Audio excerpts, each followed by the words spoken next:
Claim your Africanness. I'm telling you, when you claim your Africanness, you're going to get your mind back. And you're going to get your intelligence back. I'll guarantee you. Education. And when they take responsibility in terms of their own Africanness and their own identity, when they don't spend all of their lives trying to escape from their Africanness, when they don't believe that to be called African is a curse, you see, when they don't run from their Africanness, but they run to it, and they embrace it, and they become a part of it.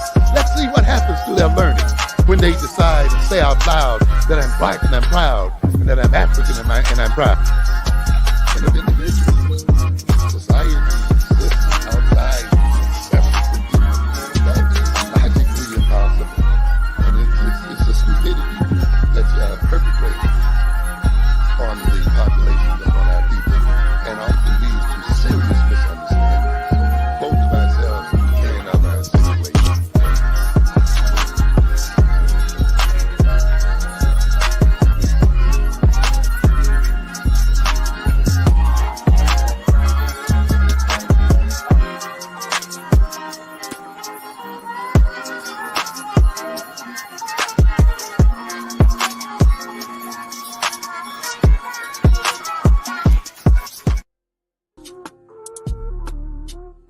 What hair looks like after slavery. Transatlantic slave trade. The transatlantic slave trade by the European changes everything for Central and West Africans. Let's briefly talk about the transatlantic slave trade. The Portuguese and later the English, the French, and the Dutch got involved in enslaving Africans in large parts of West Africa, the Gulf Coast of Guyana, and the Congo River Basin, were significant areas of human exports to the Americas, mostly to sugar plantations in the Caribbean. By the late 17th century, the so-called triangle trade developed.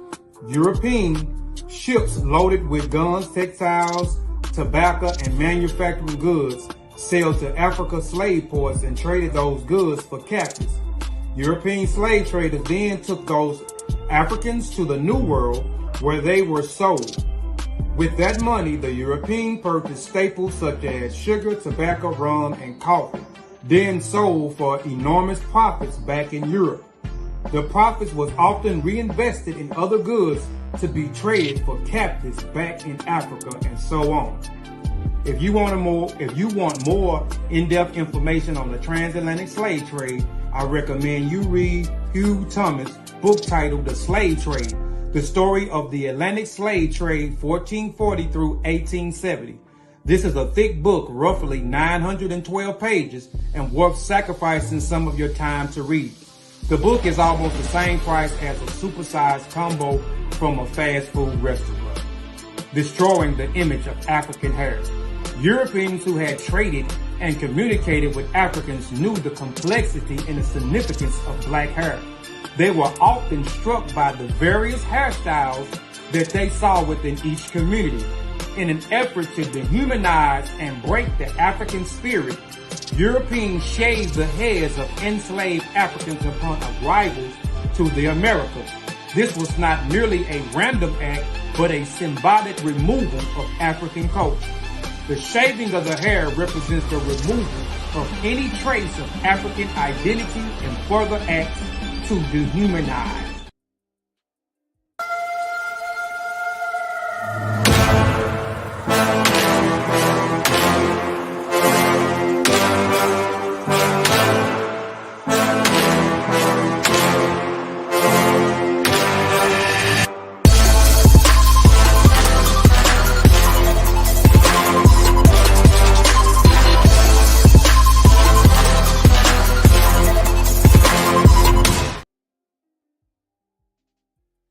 Peace, everybody. Good afternoon. It's your boy Sean P in the place to be.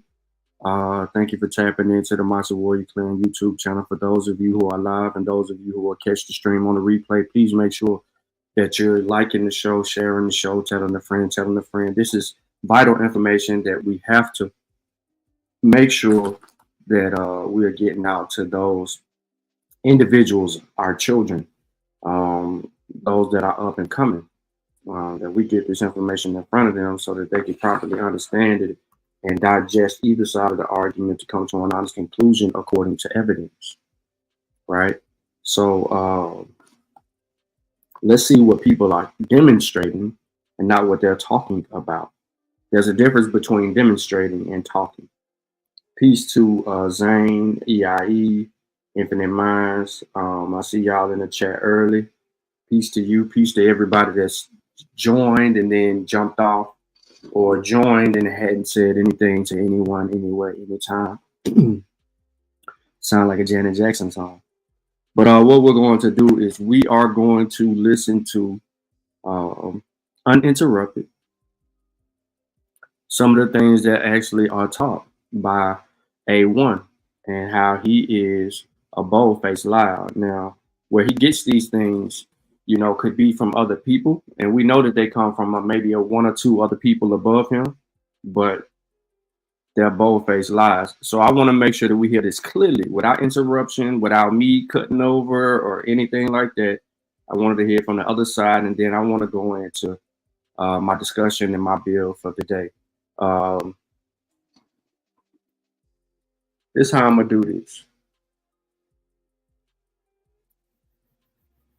In the description of the video, there's 3 books that I am going to be coming from, right? And I thought I wasn't gonna have to bring one of these books out, but it's unfortunate that I have to bring out one of these books. So when we hear people say that life started in the Americas and that they paintbrushed history from one shade to another shade, I have to ask a question. Why would a people, and Peace Turtle, I see you in the chat, Desmond, what's good with both of you guys, salute. I have to ask the question, why would Europeans be so heavily invested in painting history? Why? To only come to the Americas, colonize it, spread their ignorance, and then teach about the Greeks and the Romans.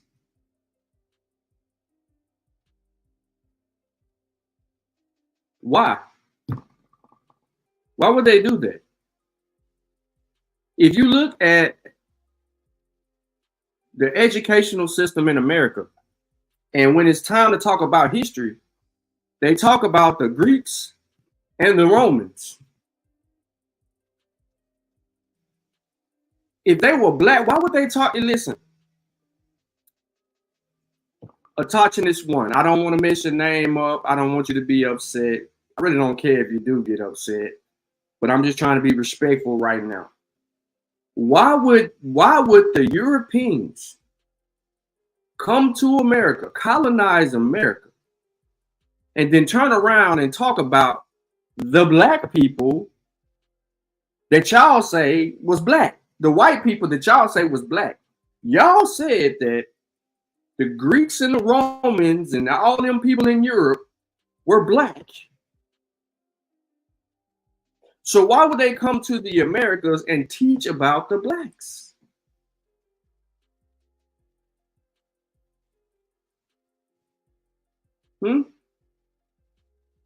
Are you saying to us that in the history of civilizations, and we all know in the history of civilizations, the most prominent civilization that is discussed even till this day, and countries have modeled their civilizations after, in a sense, not directly anything like that. I'm not trying to just put it all on one thing, but I'm just saying, you know, there's some instances where you see some of the flamboyancy of ancient Kemet in these other areas. Why would they model themselves off of Africans?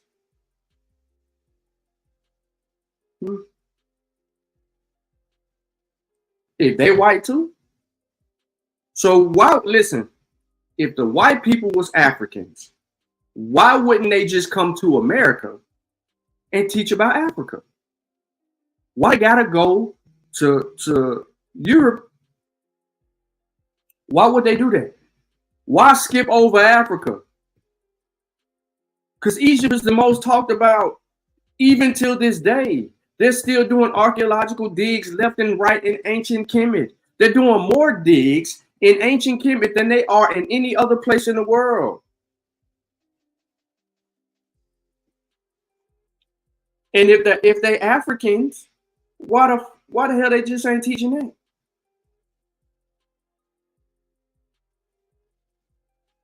Makes no sense. Why skip over their own history?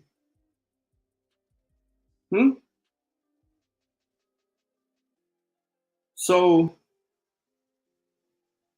I just got a lot of questions for those brothers and sisters who subscribe to this shit. And I want to try to understand psychologically where they're at mentally. Like if they grew up being beat by their mother or father, or group homes, in the jail systems, like mentally, how are you fixated with wanting to be something so fictitious? And then ignore evidence.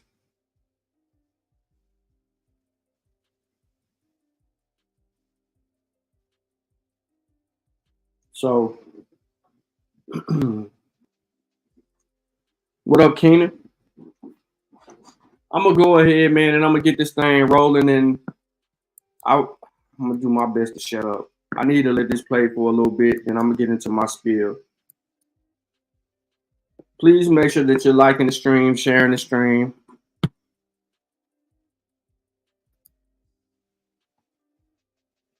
Let's go. And got parishes, not counties. We got parishes by the order of Rome, because when they changed the name to everything. If you go back to the 15 and 1400s, you'll see that Louisiana was Rome, not the area that they call Rome today. Louisiana was Rome if you go back to the 15th century. Louisiana was Rome, y'all.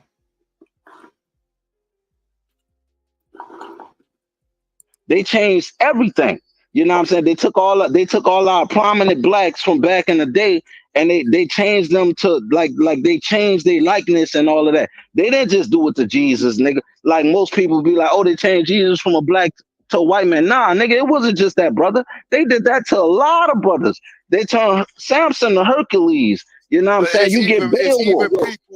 Look, it's even people of nowadays, brother, that they did in the 1900s with the people who they killed off on the Titanic.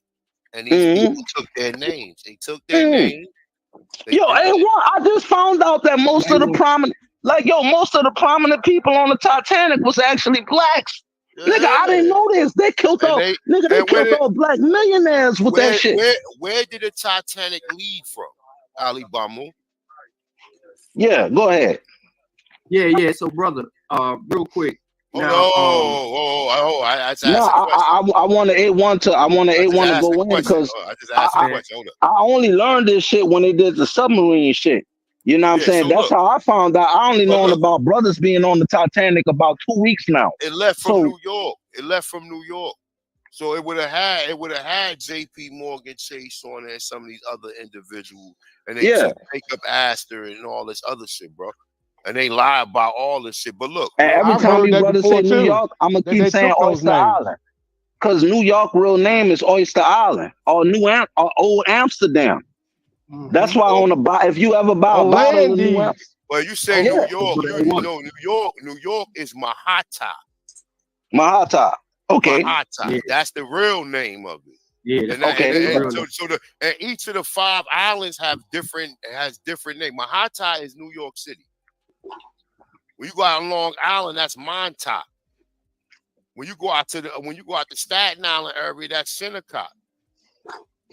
And you know what I'm saying? So a lot, but they were still the same. They just got different names. They just got different names. But these are not primitive people. And so if I was out, hold up real quick. I'm gonna let you go in. Then I'm gonna play the video because I don't want to go back and forth because we know it's gonna be some other content to where we're gonna have to stop and we're gonna have to address it, right? So Yeah.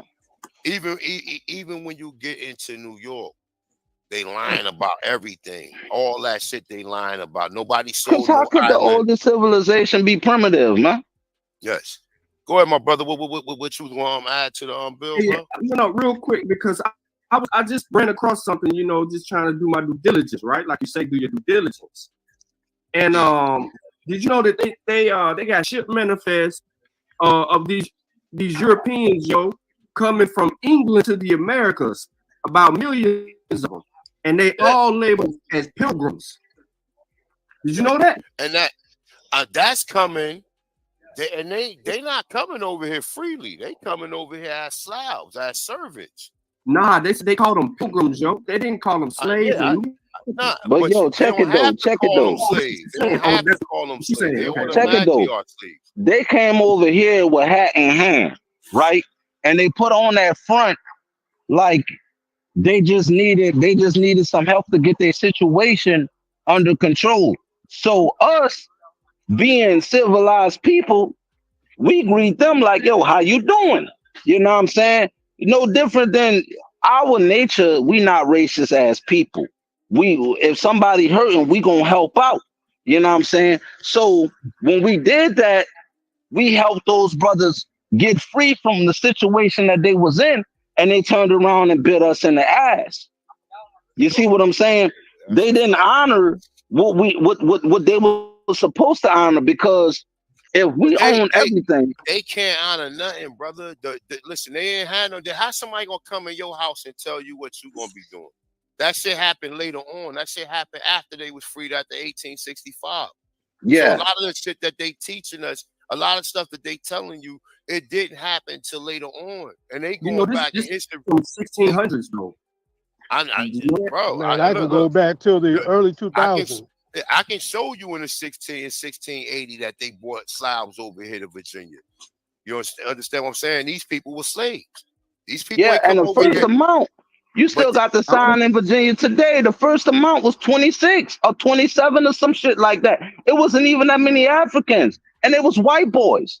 But when you see African, we train to think that's us, right? A Slav, listen, a Slav is every European ethnicity on the planet, nigga. Or even the ones with dark hair who have our ancestry in them, right? All Europeans, or what you think of Europeans, or what you think white people are Slavics. Well, they call our name, you know? Did you know that? No. You know, they have their first and last name on there on the ship record, and they ain't got no Slav or nothing like that. So what names? What kind of names they got? Yeah. So they got their names on here as John Black, William Black, James Blackburn. That's in the A. They got it in alphabetical order. In the B's, that's how they got it. In the A's, just to name a few: Daniel Abbott, Joe and Mary Abbott, Richard Abbott, Edward Abbs, Joe Abbott. And where are they coming from again? They're coming from many European nations, and they come from Europe, bro. They're coming from Europe. What part in Europe? What part in Europe, though? What part? All right, so some are coming from England, Plymouth. Okay. Now I know y'all heard this on the live stream, but I need y'all to really listen to this. He is about to take the information that I have and reverse it. He's never seen this information a day in his life. Remember, initially he just said that they were all Slavs, slaves. Watch what he does. Okay. Let's keep it in England. All right, London. Okay. Charles, England. Okay. Gravesend, England. And it's telling you, and what is their ethnicity again? Yeah, they're Europeans, yo. They got all right. So you do know at that point in time, Europeans was niggas, right? Well, you go in the 1600s. The source is from the early 1600s. He is saying that Europeans was Negroes in the 1600s. And that they come into America. But remember, he also teaches that America is the birth of civilization.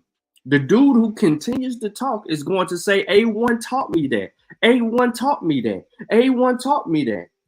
When you slow it down, ladies and gentlemen, y'all know that I brought the source up 2 days ago, where they had the shipping manifest of these Europeans that made pilgrimage to the Americas.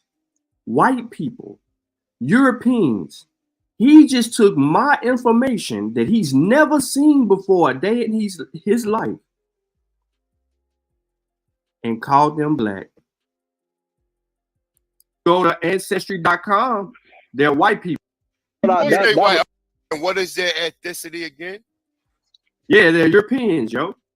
They got that. Right. So you do know at that point in time, Europeans was niggas, right? Well, you go to ancestry.com, they're white people. Of course. Well, that's what of course. Now y'all getting into the point that I was about to make earlier. We get somewhere. Now y'all getting to the point that I was about to make earlier. And you hear the background noise. The other fools chimed in. Now we getting somewhere. How in the 1600s, when they are painting themselves, they have artistes painting descriptions of these people, showing us these people, and how did they become freaking black? How they become black, bro? In the 1600s.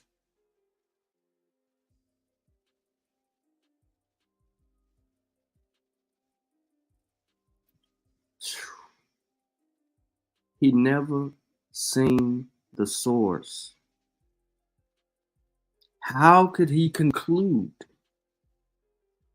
that the mother freakers on the list that I had coming from European nations, making their pilgrimage, with them being called pilgrims, how could he, listen to me real closely, how could he make them black?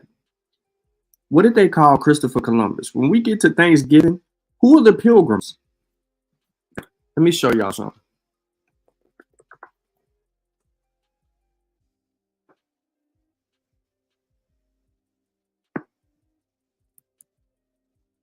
Who the hell y'all think are the pilgrims? Who the pilgrims? Did they forget? Let's just go to Wiki real quick.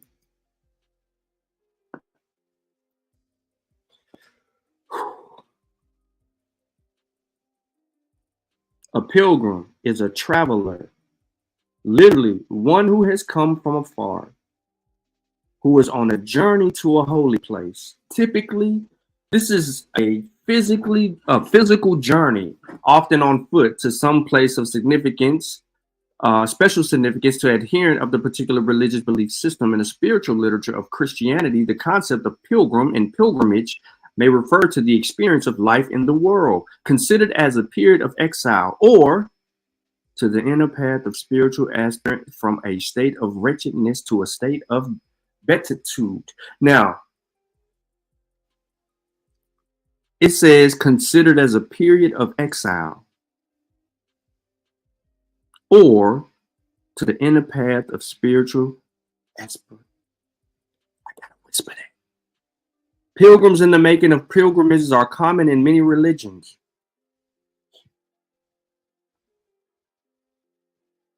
Just look. Tibetan pilgrim. Notable pilgrims.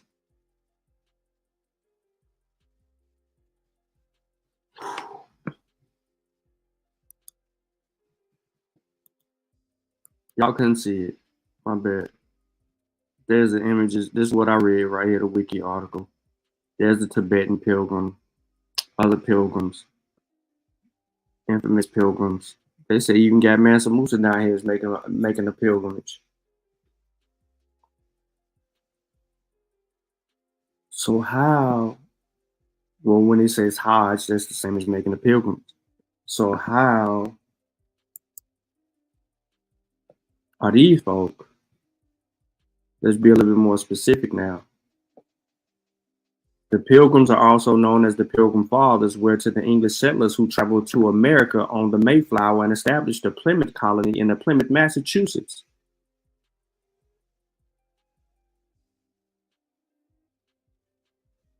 You see what I'm saying? Like, the man just made some white people black at the sense of just saying, well, you know, they was black, right? And a panel just eats it up.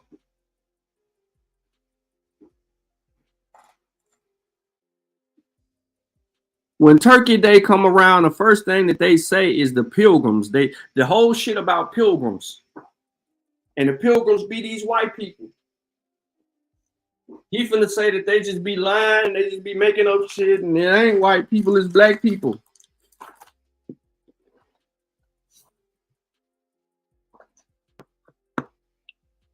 Let's get into the show.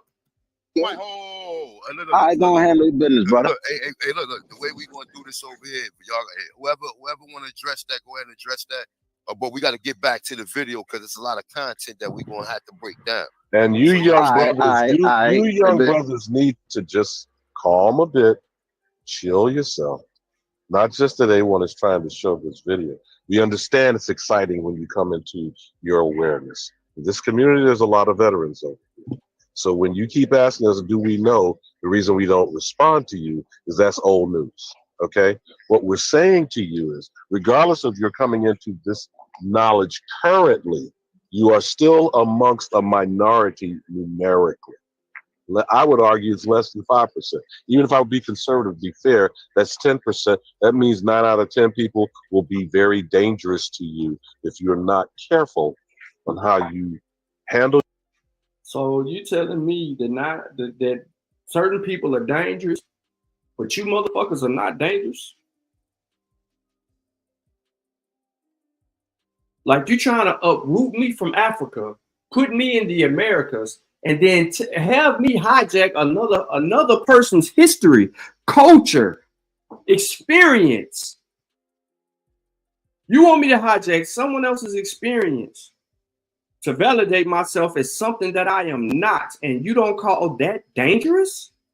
With absolutely no evidence. The only information, not evidence, the only information you have is reversing the evidence.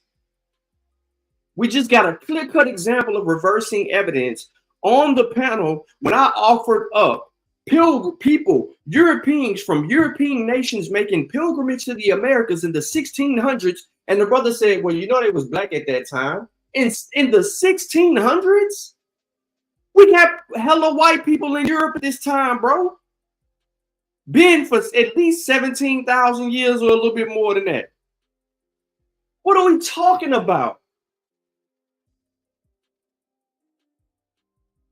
So we're gonna make these Europeans the minority all over the world. Listen, we understand that melanated people populated the globe, but when you say melanated people populated places, it is not necessarily meaning that they all were dark-skinned. It is different. When you say melanated, there is shades, brother. The Indians we see today are melanated. Are they Negroes? No. Japanese, Chinese, Koreans. We see these people. Even some Europeans, Portuguese, Spaniards, even some Greeks and some Romans. Like, what are we doing here, man? But you're going to say that other people are dangerous. No, what you're doing is dangerous because you're subjecting your ignorance onto a people who don't have the compensity to be able to distinguish right from wrong, left to right, up from down, fact from fiction.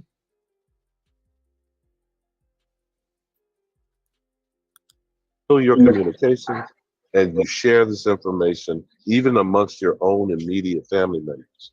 Now, A1, in answering your question, because there's a documentary that's out right now on YouTube, this John Jacob Astor. This Astor family, they are trying to prove to you are white with these white descendants. So could you please share that with these young brothers about the whitewashing that we don't seem to be clearly understanding, and even these European names they want to try to tell you is your slave masters, they originated in the Americas. Go ahead, bro. I'm about to get it back into the video. I'm just going to say this, and I'm going to get back into the video. In the 1600s, who you think is Europeans is white people. I mean, black people. Now, a lot of them are fleeing persecution. And that's why they call them pilgrims. Go ahead. And that's an exception to the rule. That we don't seem to be clearly understanding, and even these European names they want to try to tell you is your slave masters, they originated in the Americas. Go ahead, bro. I'm about to get it back into these damn European names didn't originate. Man, come on, man. God damn, man. What the fuck? These people are coming from a different country with these names. What are we talking about? They're coming from another country with these names. They already got these names. When they get to America, they're already Abigail Scott, James Stuyvesant. They're already Maxwell Hillingsworth. All these weird ass European names. What are we talking? Come on, man. To the video, I'm just going to say this, and I'm going to get back into the video. In the 1600s, who you think is Europeans is white people. I mean, black people. Now, a lot of them are fleeing persecution of that we don't listen to this fool. A lot of the people that you see in the 1600s are black people. They are fleeing persecution from what, nigga? So they just gonna get on a boat? Like the people that they're fleeing from don't know that it's boats taking people to the Americas. So while they fleeing from persecution, the police and the people over there that want these people, they're just ignorant. They ain't gonna go to America.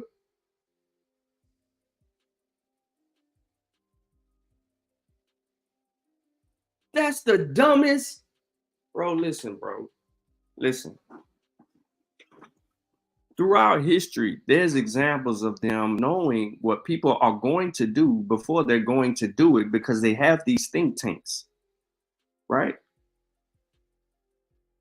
What the hell is a flight risk? You see, listen, bro, people was escaping and runaway. What is runaway slaves? Like they knew this stuff already throughout history. Why in the hell would they not think that they just flee to America? Like police ain't down there on those docks already as it is, bro. Boy, them motherfuckers ain't snitching on each other. Come on, bro. Come listen, man. You sound stupid. Don't seem to be clearly understanding, and even these European names they want to try to tell you is your slave masters, they originated in the Americas. Go ahead, bro. I'm about to get it back into the video. I'm just going to say this, and I'm going to get back into the video.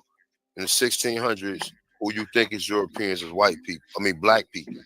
Now, a lot of them are fleeing persecution of Christianity, right? A lot of them, right? But there are some exceptions. And that's why they call them pilgrims. Go ahead. And that's an exception to the rule, right? But understand this, right? The Europeans that came in were Slavics. They were Slavic. They weren't even calling them Europeans at that point in time because they weren't no citizens of nowhere. They're not indigenous nowhere. That's why when they came here, they're not indigenous. But what happened is that, let's get into the video. We can get back to that, man. Peace to guys. Peace to guys. Kings, first of all, he didn't really answer the doctor. But then let's go. Be called Ethiopians. And why did they use the word Ethiopian at that time? Because it was a description. Ethiopian just means dark, burnt people. So it's like it's a description thing. So that's why he used it. And that's why a lot of these people is using these descriptions to give you a descriptive understanding of what the people look like here. Now this thing will say, now you got some people who are, that's why a lot be called Ethiopian. Listen, man. If y'all don't know when a nigga make, excuse me. If y'all don't know when somebody is making up stuff, listen to what they're saying when they are saying it very carefully. They'll mumble their words. They'll linguistic gymnastics. It's evident. Watch. He used descriptive 3-4 times. And why did they use the word Ethiopian at that time? Because it was a description. Ethiopian just means dark, burnt people. So it's like it's a description thing. So that's why he used it. And that's why a lot of these people is using these descriptions to give you a descriptive understanding of what the people look like here. Now this thing would say, now you got some people. Yo, somebody got to clip that and make a meme. Somebody got to clip that and make like one of those little memes, bro. Yo, where it's saying it's just a description using a descriptive description, the description. You know what I mean? Yeah, you gotta chop that shit up. You gotta make that a meme. It's real. Some of them are real. And see, that's what Ali Muhammad should have had up there. The ones the same people with the credentials who are archaeologists. Jabari not an archaeologist. What is that? What? Hold on. Did I go too far back? Let me back a little bit. Be called Ethiopians. And why did they use the word Ethiopian at that time? Because it was a description. Ethiopian just means dark, burnt people. So it's like it's a description thing. So that's why he used it. And that's why a lot of these people is using these descriptions to give you a descriptive understanding of what the people look like here. Now this thing would say, now you got some people who are actually archaeologists, right? Who's saying that the Inca stone. Yo, y'all cannot listen. Y'all cannot say this is not funny. So everyone dark is black. Is that what he's saying? Yes. And then also he said very confidently. He said very confidently that when you look at the Jesuit, by the way, it's Jesuit letters. If you can't pronounce something, you're not that familiar with it. That's what I'm trying to say. What do you mean? I can't say if someone doesn't enunciate something they don't have the knowledge of. Enunciate it like the way someone else enunciates. You're not. Is everyone who uses a reference Ethiopian saying that everyone is Ethiopian, or they appear in appearances to look like what would be called Ethiopians? And why did they use the word Ethiopian at that time? Because it was a description. Ethiopian just means dark, burnt people. So it's like it's a description thing. So that's why he used it. And that's why a lot of these people is using these descriptions to give you a descriptive understanding of what the people look like here. Now this thing would say, now you got some people who are actually archaeologists, right? Who's saying that the Inca stones is real. Some of them are real. And see, that's what Ali Muhammad should have had up there. The ones, the same people with the credentials who are archaeologists. Jabari not an archaeologist, the person who making archaeologist. Arch. ARCH. Archaeologist. Not archaeologist. Arcu. Like a rookin'. Yo, get that clip. Let me show y'all something real quick. Hold up. That's this. I can't do this no more. I'm on my raw born and that shit. You just gotta make fun of stupid people.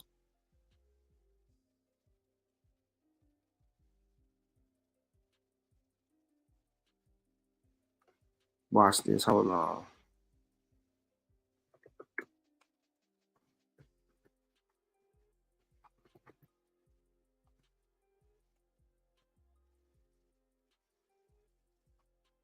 Oh no, that ain't right. It's right. Mortal Kombat.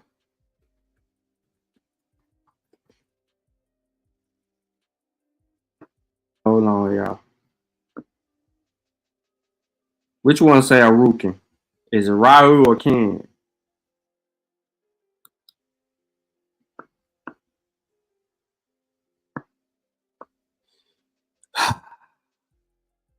Yo, which one of them said?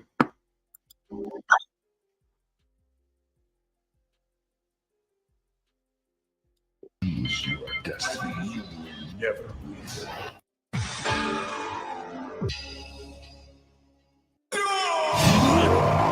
Round 1, fight. Title.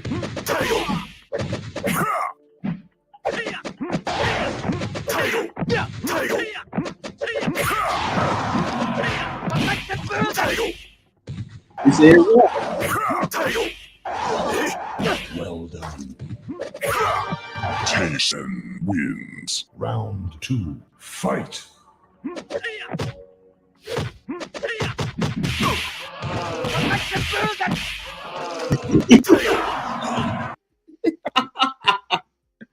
Yo, that's how he talking to us. He talking to us like he playing Mortal Kombat, yo. No cap.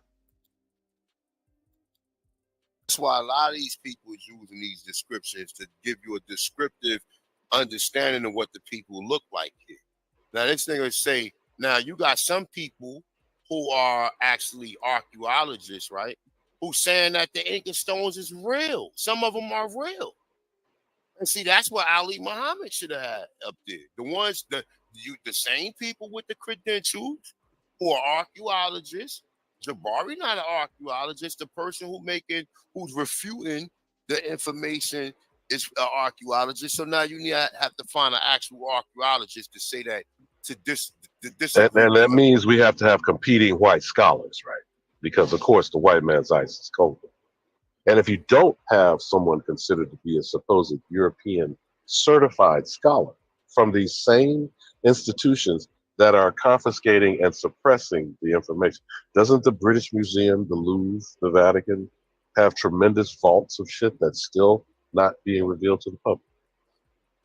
Isn't the Mormon Church sitting on something that's called Iron Mountain and a fucking vault of over billions? Alabama, that's the we point still I have made no earlier, idea brother. what the hell they have accumulated. Go ahead, big and dog. also, you know, the point that Alabama made.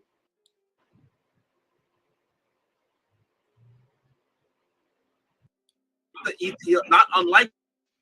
Exactly. That's the first introduction into Eugene. Well, yes and no. And convert them to Catholicism or Christianity. All of this shit. And religious philosophy. The Holy Ghost, which is people who profess Christianity, fall under Catholicism, just as A1 said. But go ahead. What does it have to do with eugenics? What you mean? Margaret Sanger. Let me answer him specifically on that. Be clear. Margaret Sanger. We're talking and about the Eugenics Society was founded at Yale University. Those are both Protestants, and Yale University is a Protestant institution. But go ahead, A1. No, we good. I'm about to play the video. No, we good. We'll get back into the eugenics part of it later. Yeah, because we all over the place on the dates, and that's not right. Nah, we not. But listen, understand the whole play. The whole play of eugenics is coming from the Catholic Church, brother. It can't be. It's not established until the 1880s. No. Listen. The creation of it at whatever time it was created by Roman operatives, bro. A Roman operative. I thought all the Europe. I thought Europe was black people at this time, where they're creating Catholicism, Christianity. Right? Hold on. Listen. Y'all didn't pay attention the first time, and I'm trying to slow it down because I'm making a point before I get into my actual bill. The man says that the whole continent was black originally. The man said that in the 1600s, them white people that I said came over on the ship was all blacks. So if in the 16, and he said they was trying to escape purgatory or whatever the hell he said, they was running from Christians. So why would they run from Christians if they was black people? If these people was blacks, everybody black in the 1600s. They didn't become white until the 1800s, ladies and gentlemen. Reconstruction. That's when they painted history all over and changed the faces of history and began to be the minority. Some kind of weird way, all the black people that was here first became a minority and the whites became the majority. And they weren't bringing white people over here like that. There was like 40 or 50 million people in one period around that Reconstruction era in the 1800s. There's like, my bad, there's about at least 30 million white people during that time. So are you telling me during the Reconstruction era that 30 million white people was actually blacks?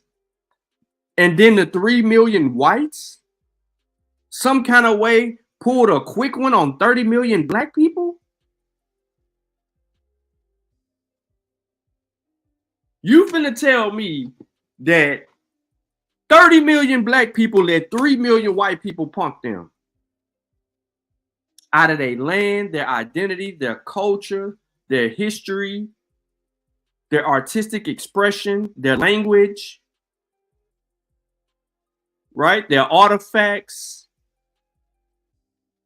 their creations. That's what you're gonna tell me?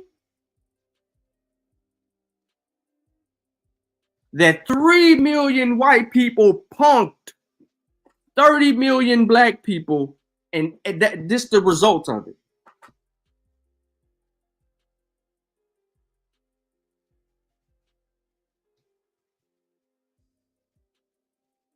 That's what you're telling me.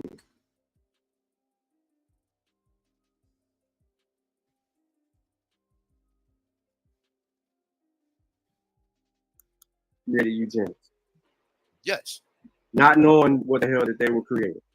No, they knew what they was creating. They did it for Rome, brother. They didn't know Darwin didn't exist to even blame it on Darwin. And someone blamed it on Darwin a minute ago. Brother, Darwin knew what they was doing. They had an agenda. They didn't mistakenly just do this. So why did Darwin go against it? Say that again? Why did Darwin go against what they were doing? Darwin went against who? You said that they knew what they were doing. That Darwin knew what they was doing. What you talking about? Natural selection, and that's why he created evolution, or natural selection? Listen, my dude, let's play the video. We'll get back into that, brother. I understand, brother. Oh, my dude, let's just kill it, bro. We'll get back into it. We had that conversation another time. The apples are gonna say he won regardless. I mean, that's just we know this about y'all. But he's saying they're dark skin and they look like you can't fit 10 pounds of potatoes in a 5 pound. 15th century. Huh? It's indirectly from Latin Oriental. You know, 15th century. In the racial classifications that have gone on. You can't fit 10 pounds of potatoes. Watch these idiots do this, man. This is a problem that they have, right? So they went to the etymology of the word, but then they don't want to understand what the etymology is, the actual breakdown saying. Just look. Potatoes in a 5 pound bag. It's just the reality is he's describing what he sees, and he's not saying what Ali said he said. You read the source. Yeah, listen, this is ridiculous. No, you ridiculous. Let's look at the only thing ridiculous is about Jabari. Let's look up and the again, the manner in which he misappropriates contemporary, because he knows people are stuck in the racial classifications that have gone on uncontested for 200 years. And even when we know in our own family, you can see dark-skinned people who have supposed Asiatic-looking features. But that also is ironic, though, A1. It specifically shows that they knew these were not African people. But go ahead. They got a definition of Oriental.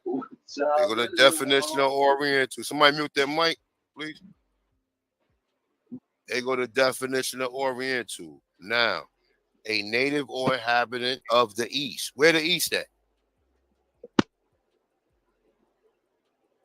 Can anybody tell me where the East at? We are the furthest east. Okay, East could be any fucking where. How the fuck is the United States the furthest east? How? Sway? How is the United States the furthest east when they said the New World in the West?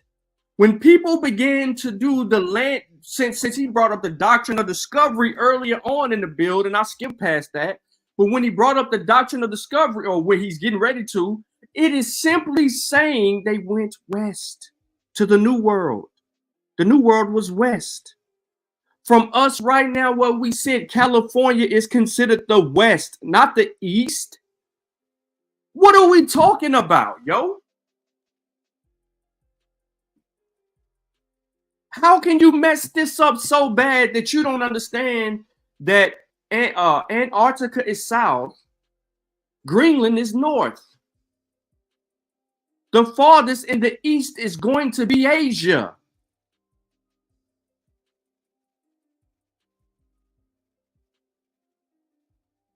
What are we talking? Oh, this nigga, man. And it's not no particular phenotype or no race or ethnicity. It's your direction, as you would say. That is exactly. a direction. That's right. So look, so that's the now. It would be considered Asia in the 15th century. Huh? All right. Based on the direction, it would be considered Asia in the 15th. Bro, we looking at the definition right here, man. We ain't gonna you making an assumption, brother. No, I'm not. So show me the definition of it then. All right, brother. It's New York North. It's New my dude. I'm not even going. We're not even having that comment. We going by the definition right here. We got the definition pulled up.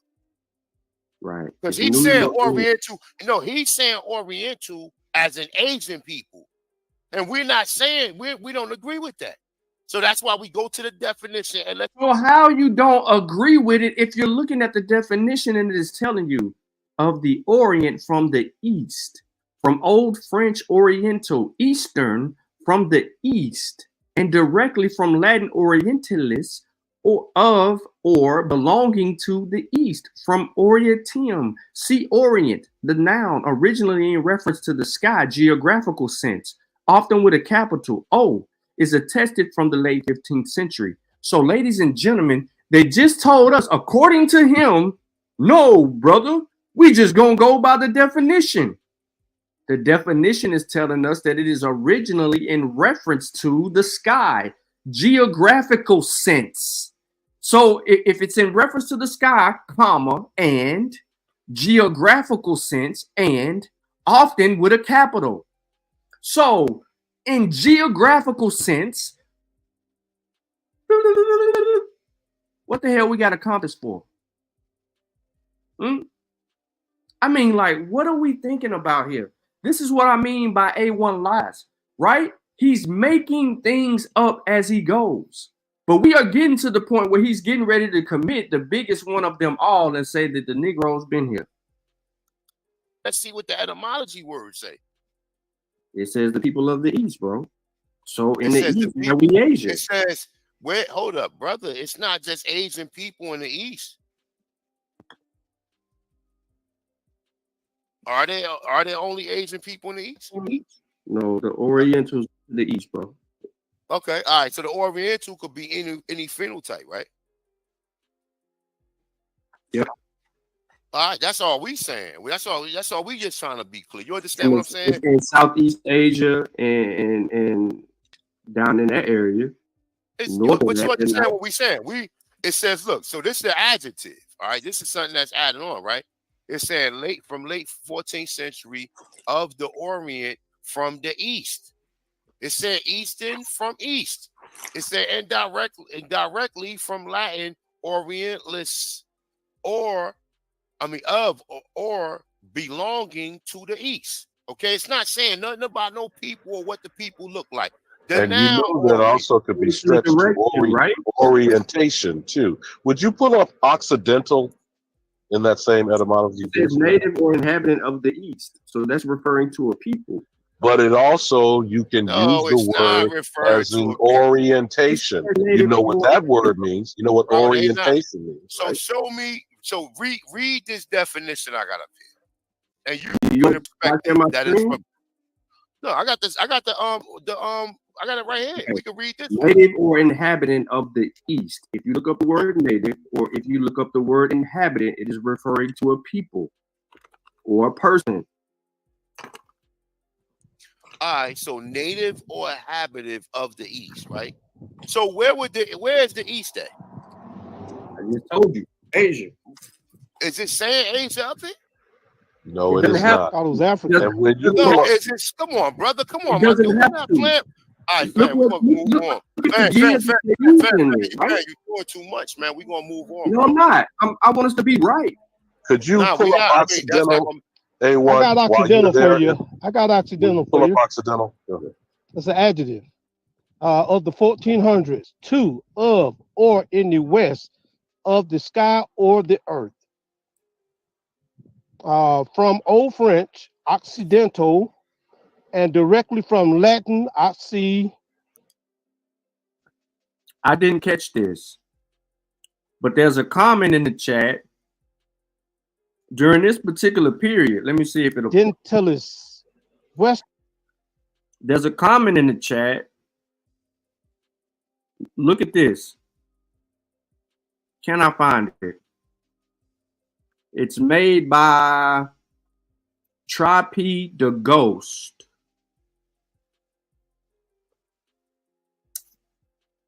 What is dude comment at?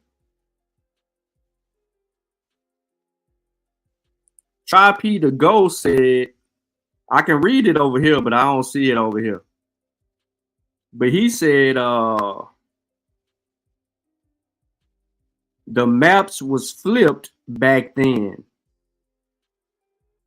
His comment was that he said the maps was flipped back then. From Occidentum, see Occident, meaning Now, do you see pertaining how to. both of those are references to direction? Okay, so I don't get the comments because I closed them out. Let me see.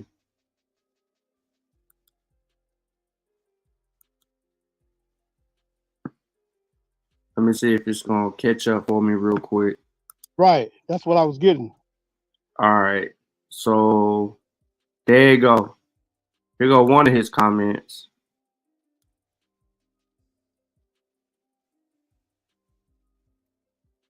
Where his other comment? Here you go, right here. Right here. This dude says the maps back then was flipped. Now, what evidence do we have of them flipping fucking maps?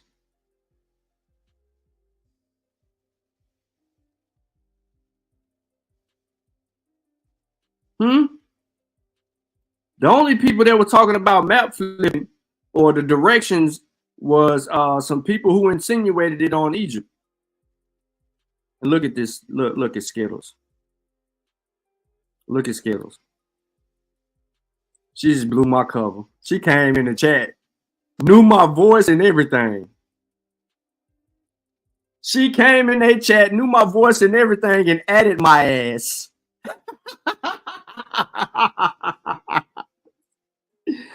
Yo. Skittles was like, hey, Sean, I'm on a whole panel trying to be quiet. She came in there blowing my cover, yo.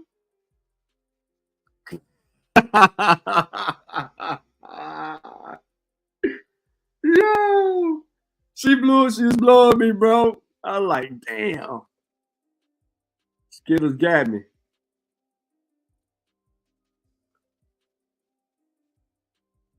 Look, she asking him, where your nation, A1? All right, so listen, man. They don't understand, but let it continue. You're having two different conversations now. Look, bro, what the main conversation is this before we get caught up in the semantics of the word, right? The main conversation is, can y'all still hear me? Yeah, we can hear you, brother. Yeah. You good, A1. So what I'm saying is Oriental, right? The word Oriental, it doesn't specify that it's coming from Asia. So the East can be any fucking where East. Yo, but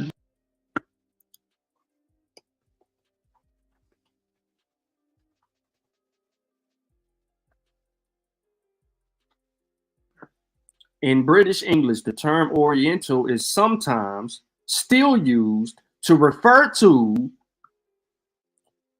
people from the East and Southeast Asia. I said this to them without even looking at shit. Just looking at the definition. Orientals are the people of the East and Southeast Asia. I said that. So then I went on to say the people in Southeast Asia would be considered the Orientals. China, Japan, Korea, Taiwan, Indonesia, Malaysia, Philippines, Myanmar, Singapore, Thailand, Vietnam, Cambodia, Mongolian, Brunei, and Laos. I know who these people are. They are Orientals. They're Orientals. Which origins? The term, it has its origins and origins in the Latin East. We know all of that. We ain't got to deal with all of that. That shit's on the screen. But who are the Oriental? He didn't even want to do this. He wanted to sit here and fight an etymology that he shouldn't even be fighting. Because he trying to make everybody black. Now he trying to make everybody goddamn Oriental. He don't know what we gonna be. We're gonna be a whole nother, we're gonna be Australoids. Well, we was already that shit. He's just making up shit. Let's go. Cause look, he was getting ready to hold on, I threw us off the timestamp. He was getting ready to kick me off the panel right then. But I think I survived a little longer. Yo, but I gotta say this. A1, back when you was doing your work on Prester John, right? Didn't you break down? Look, here we go, ladies and gentlemen. This is the reason why we are all gathered here today, right? We walked up to this point, but this is the real reason why we're gathered here today. His buddy had been talking the entire fucking time. Watch what he does here. How New York and Central America was considered La China. Nigga, you got a 4-hour video on that. Nigga, that's where I learned it from. Hold. Let me. So he blamed A1 from learning that New York was La China. He ain't finished. He finna tell it all on this nigga. Yeah, we can hear you, brother. Yeah. You good, A1. So what I'm saying is Oriental, right? The word Oriental, it doesn't specify that it's coming from Asia. So the East can be any fucking where East. Yo, but I gotta say this. A1, back when you was doing your work on Prester John, right? Didn't you break down how New York and Central America was considered La China? Nigga, you got a 4-hour video on that. Nigga, that's where I learned it from. Hold. Let me. I did my research on it, and you was right. Look. Listen, brother. What I'm telling you is this, right?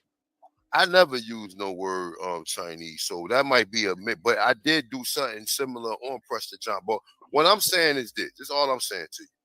The way Jabari using it, Jabari is saying Oriental as meaning Asian people today.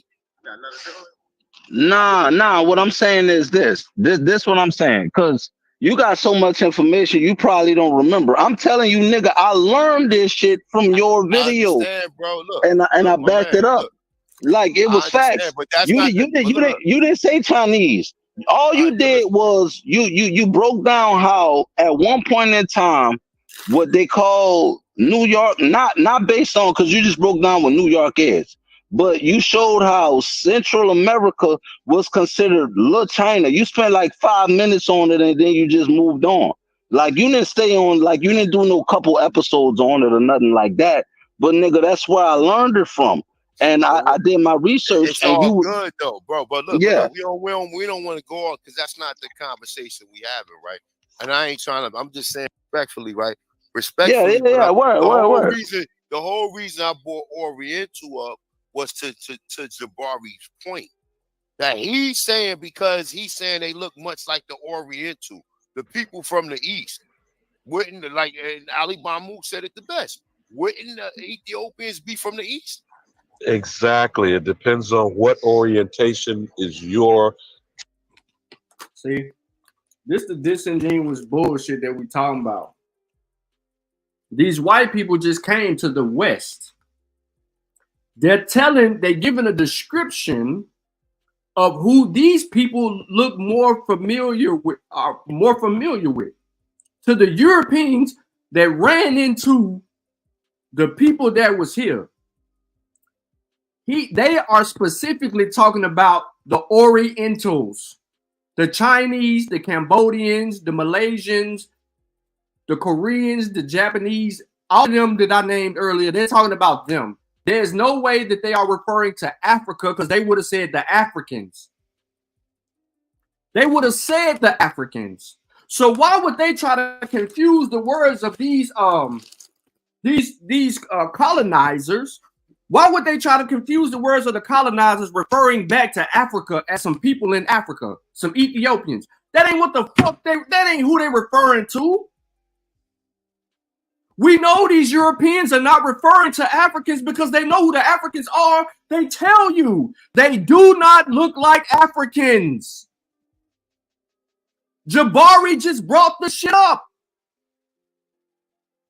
He brought it up when he gave the description and the account. Right here, he is giving the description of what they were referring to. They do not look like that. Hold on 1 second.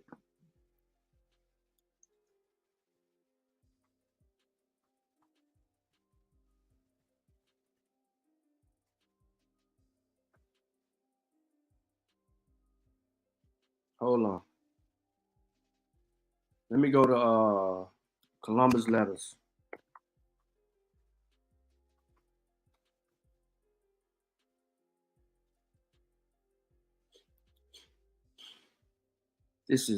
I'm going to Columbus letters for a reason. Oh shit, they didn't add a whole video on this bitch.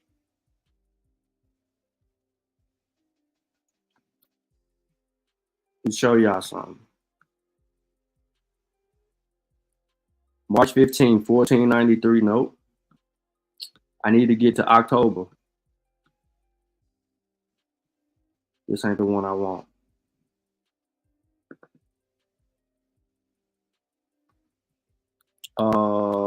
Columbus.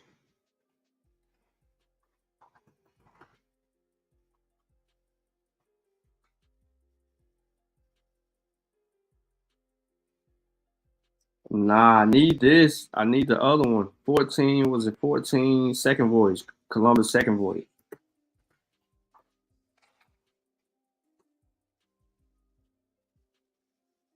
I'm on the live. Damn, I'm gonna have to go get my own damn source.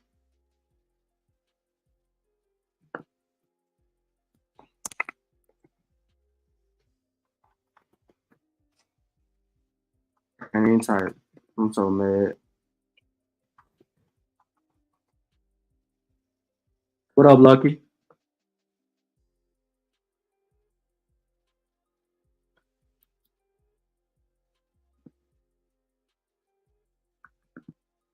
November.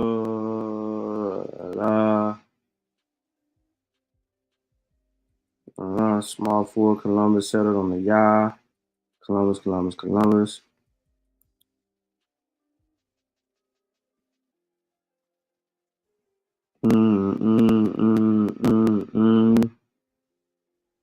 Nope. Hold on, y'all. I'm gonna bring this shit up.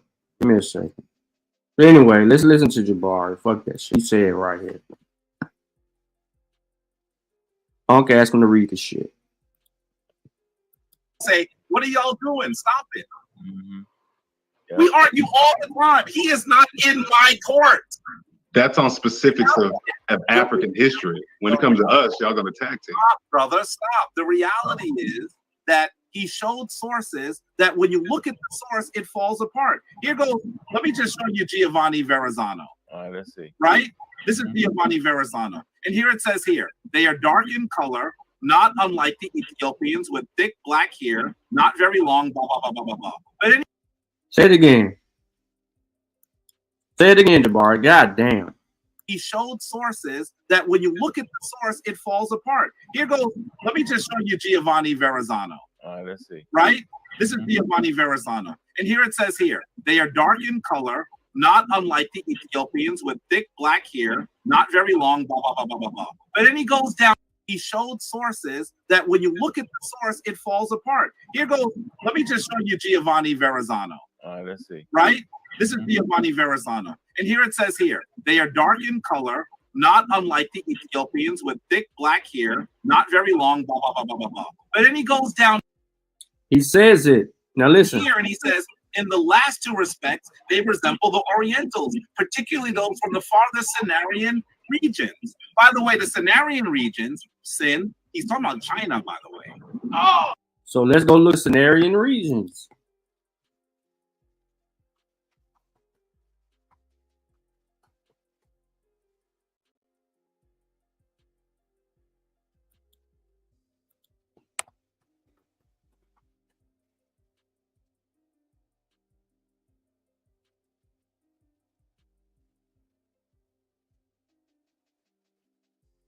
Y'all want me to put this on the screen?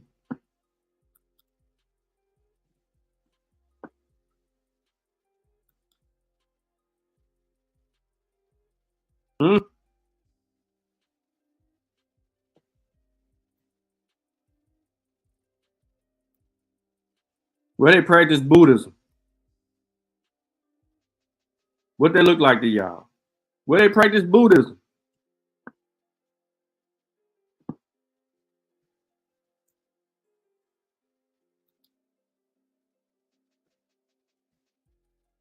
What they look like to y'all?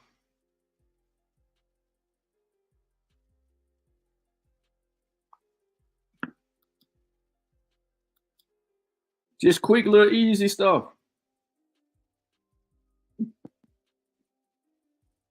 So when he comes back and he says they're not talking about Asians, and the other brother says they could be referring to Ethiopians, the dude says in his letters that they don't look nothing like the Ethiopians. Columbus says they do not look like the Ethiopians as well.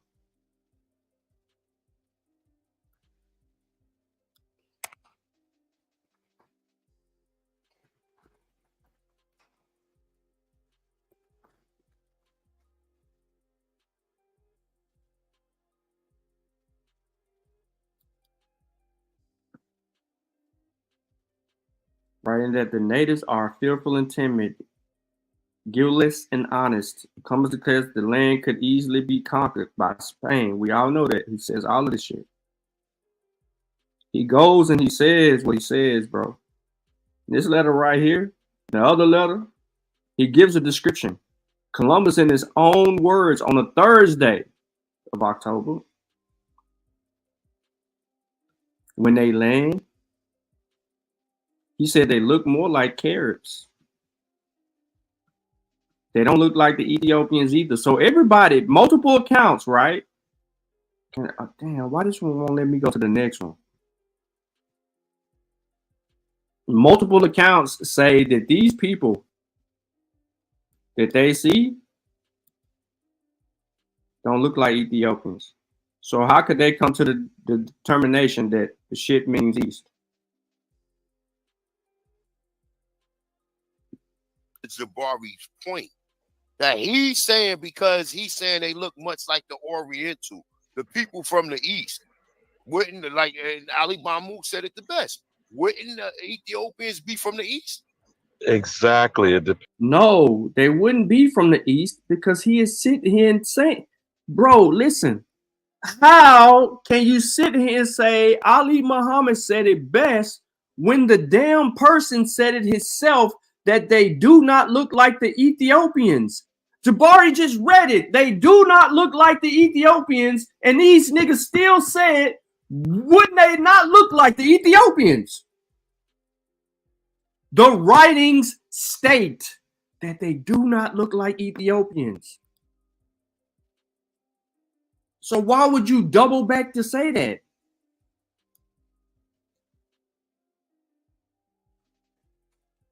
Why?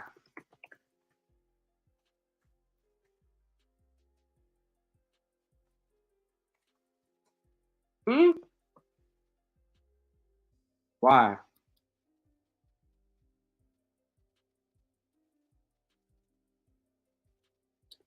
I'm confused. Let's highlight it real quick.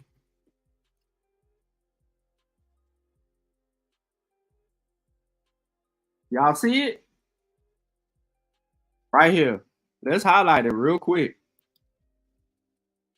In all the islands, as I have understood, each man is content with only one wife, except the princes or kings who are permitted to have 20.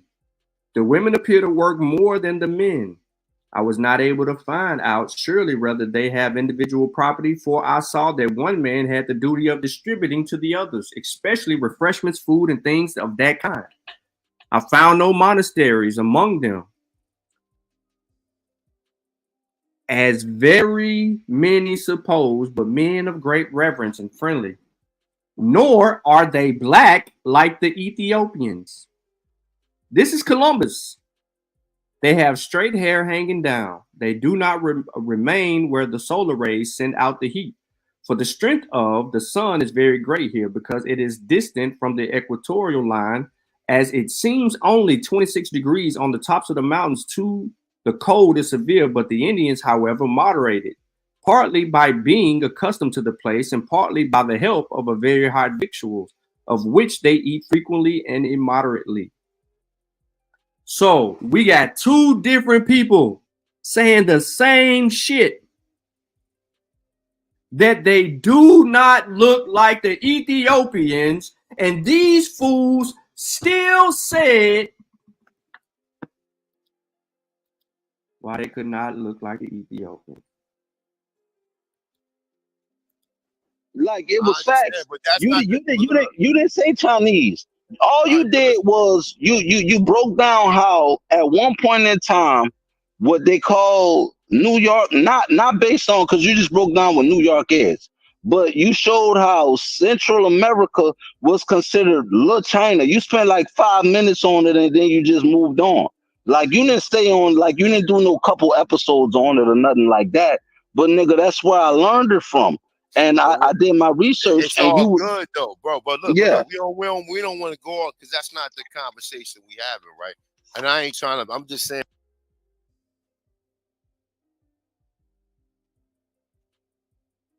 Bro, hold on 1 second. I don't even know why my shit loopy right now.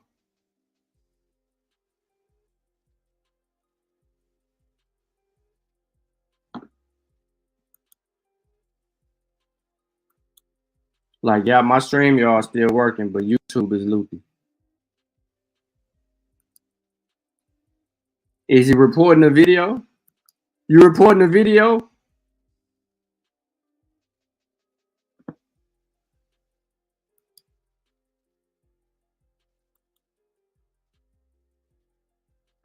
I mean, low and behold, bro. Like, what are we talking? Was considered little China. You spent like 5 minutes on it and then you just moved on. Like you didn't stay on, like you didn't do no couple episodes on it or nothing like that. But nigga, that's where I learned it from.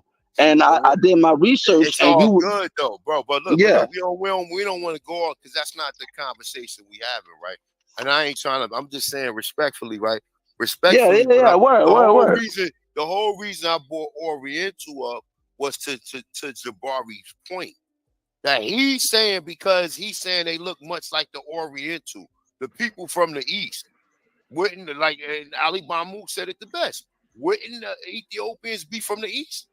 Exactly. It depends on what orient. How could they be from the East when we have Columbus and the other brother telling us that they do not look like the Ethiopians, and yet you still say they look like the Ethiopians? But I thought everybody in Africa was fucking white. How are the Ethiopians black now? Do you not see the contradictions in their arguments? Everybody on the listen, they said that Africa is where we got the white people from. How they become black,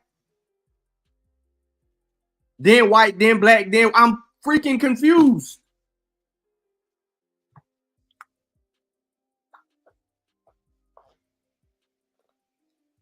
These are the same people that argue that the Negroes kidnapped the Africans from Africa and brought them to the New World, but the Africans that they kidnapped were the white people. He just made a whole bunch of white people that I said that was living in Europe black, because he said at that time in the 1600s, those people were black people. So it ain't no whites 400-500 years ago. I'm coming to the conclusion that white people was not around 400 or 500 years ago around the world. Their existence was non-cipher, according to these idiots. But let's get to why we are here today, because I need y'all to hear this shit. And I'm sorry, I was trying not to do this, but I ended up doing it anyway. Stopping it and going through it and all of that stuff. But I'm showing you the ignorance of these people. Is your traveling as seafaring people. But here's the other thing. And he thinks I wanted to ask them so bad, who were the seafaring people at this time? It is only the European nations in the 15th century that are seafaring people.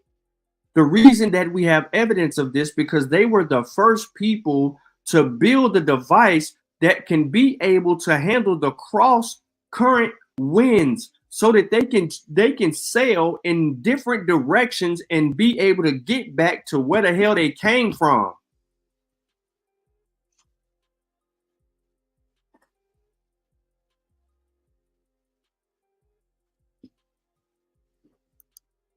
he's slick with his shit. Because see, this is this elitism bullshit that people think they're more intelligent than the unwashed masses. He's using contemporary thinking and projecting it backwards in time the same way these people have tried to include themselves backwards into time. And the problem is the whole world was a fear of the black planet. Okay?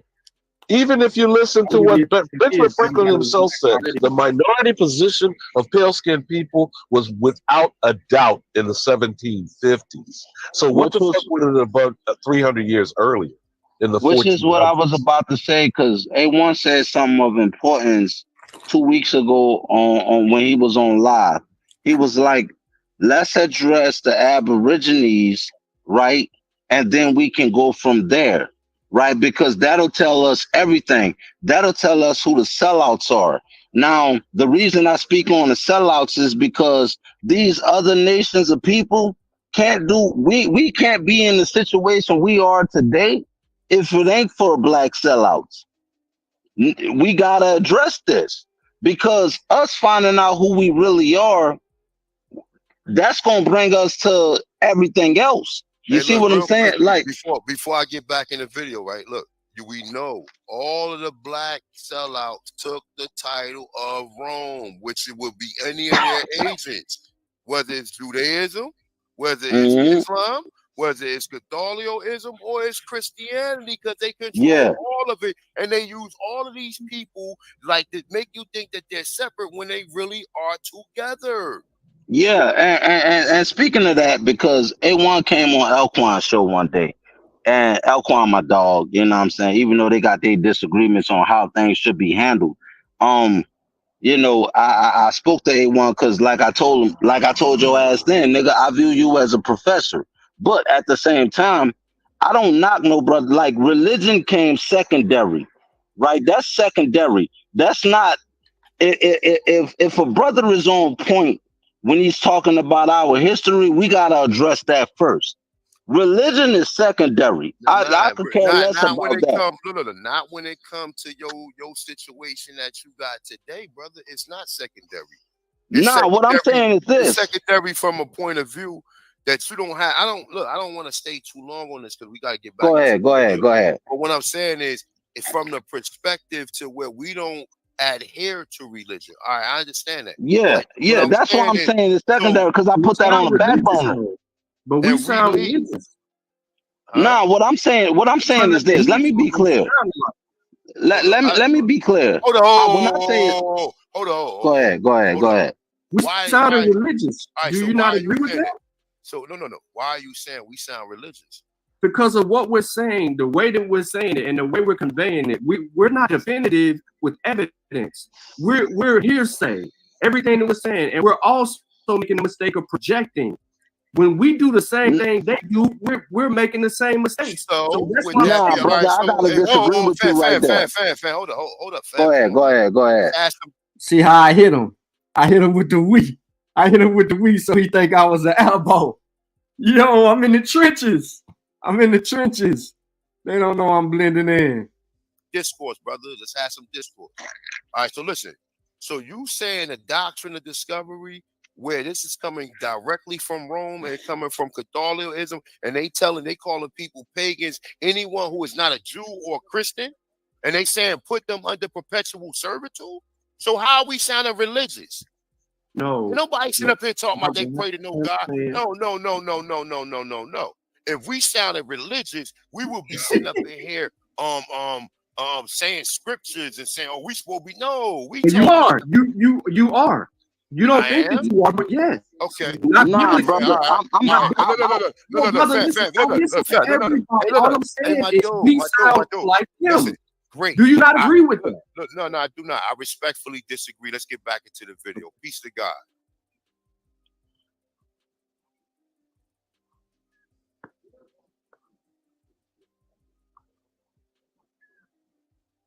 Yo, y'all saw that? And I was gonna say, anybody that know Big Dog Philly OG know I ain't religious at all. I don't deal with that. Go ahead, y'all got it. I mean, I don't even understand why we're doing this. I hear you, bro. I would like to hear what Ali has to say, if you don't mind. Yeah, I still have a question for Ali, but I still. You know what? You're partially right. If I can't share somebody got to share what I'm sharing. I can't. Where's that? I don't see you. Where you at? I'm right here. But Jabari, my dear brother Jabari, you need to. Yeah. I'm talking about Louisiana. Now you saying that Louisiana myself, brother. This is my panel, right? I know you think it one. Nah, because I said something specific. I got a specific argument, but what you saying, it only adds clarity. But listen, he's saying, my man, go unmute your mic. Yeah. I'm talking about Louisiana. Now you saying that I'm talking about Louisiana now. We're gonna go back to Louisiana. What you talking about? You just went on the rant, right? So you said Louisiana are not niggas. Louisiana wasn't a Negro, right? This from Asian to America to the scientists out in Africa, every single university in all of existence. One. Mic check, real quick. He addressed me, brother. Let me address myself, brother. This is my panel, right? I know you think it one. Nah. Walking this plane or every single plane. Back and look at Louisiana. Bruh, how can you just show clarity? But Jabari, my dear brother Jabari, you need to think. You need to think in that damn seat. You are a brother. All right, so that right there showed clarity. Because remember, even when you get into Brazil, they tell you Brazil was the largest place. I mean, the place where they bought all these African slaves, but it was already Negroes in Brazil. And how we already know that? Because we can go back and look at Louisiana. So it been Negro All right, ladies and gentlemen, real quick, I have a scientific article in regards to this whole thing about the indigenous people of Brazil. They were never Negro, right? We all know that, but they don't know that. But there was a recent article that was published the other day in regards to some work done in Brazil specifically before the arrival, the indigenous Brazilians, right? And I have to say that like that for specific reasons. But let me kind of see if I'm gonna pull it up. But what I wanted to talk about was that there was man, how do I want to say this right now? There's this dude, man. They call him Zuzu Man. 9,600 years old. His name is Zuzu Man. He lived 9,600 years ago in Brazil. Right? They got his skulls and all of that.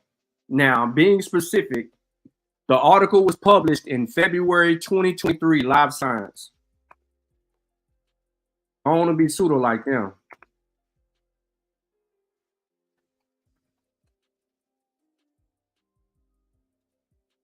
They reconstructed him in the whole 9 yards.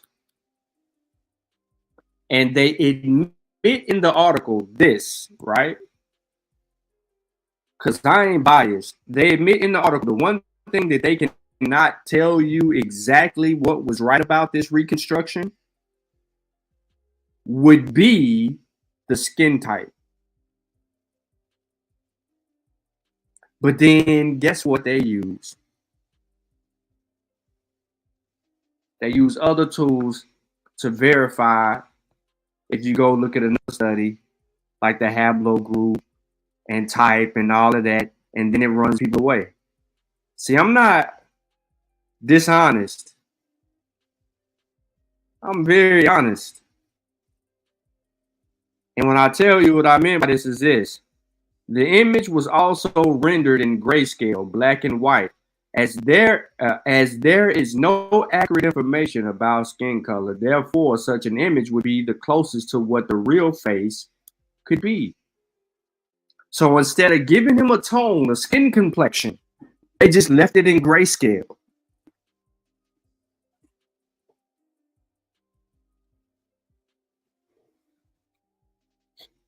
And we glossed right over this in February of early this year. Valentine's Day.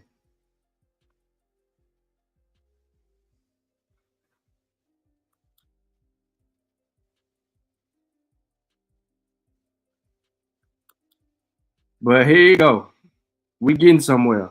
It's a dude in the chat named Metamusa Prince Justice Eli Bay. Oh my goodness gracious.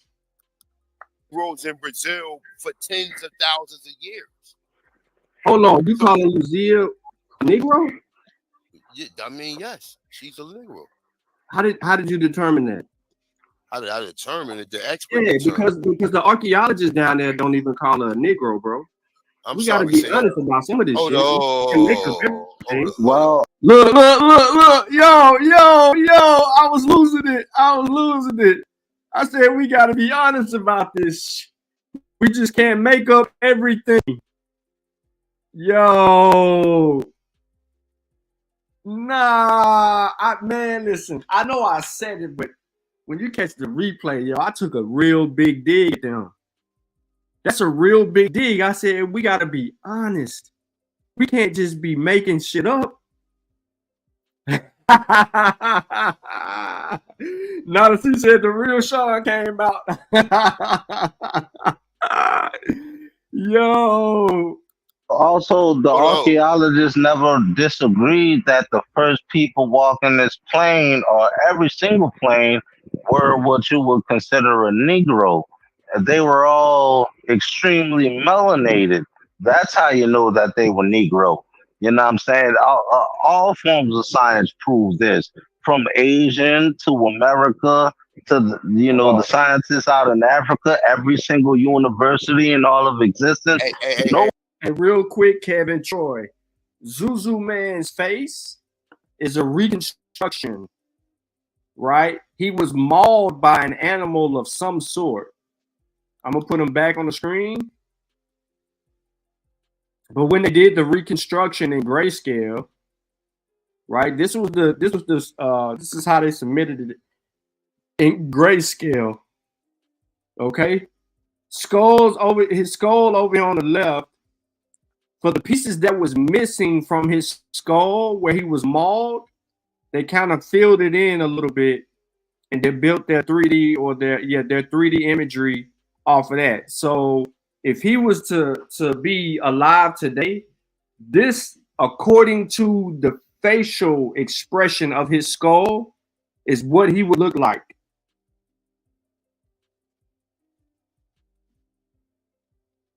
And then a younger version or a more filled version based around a lip version is the one on the right.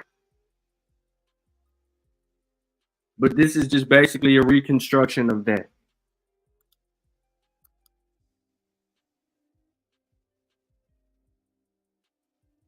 Mike, real quick. He addressed me, brother. Let me address myself, brother. This is my panel, right?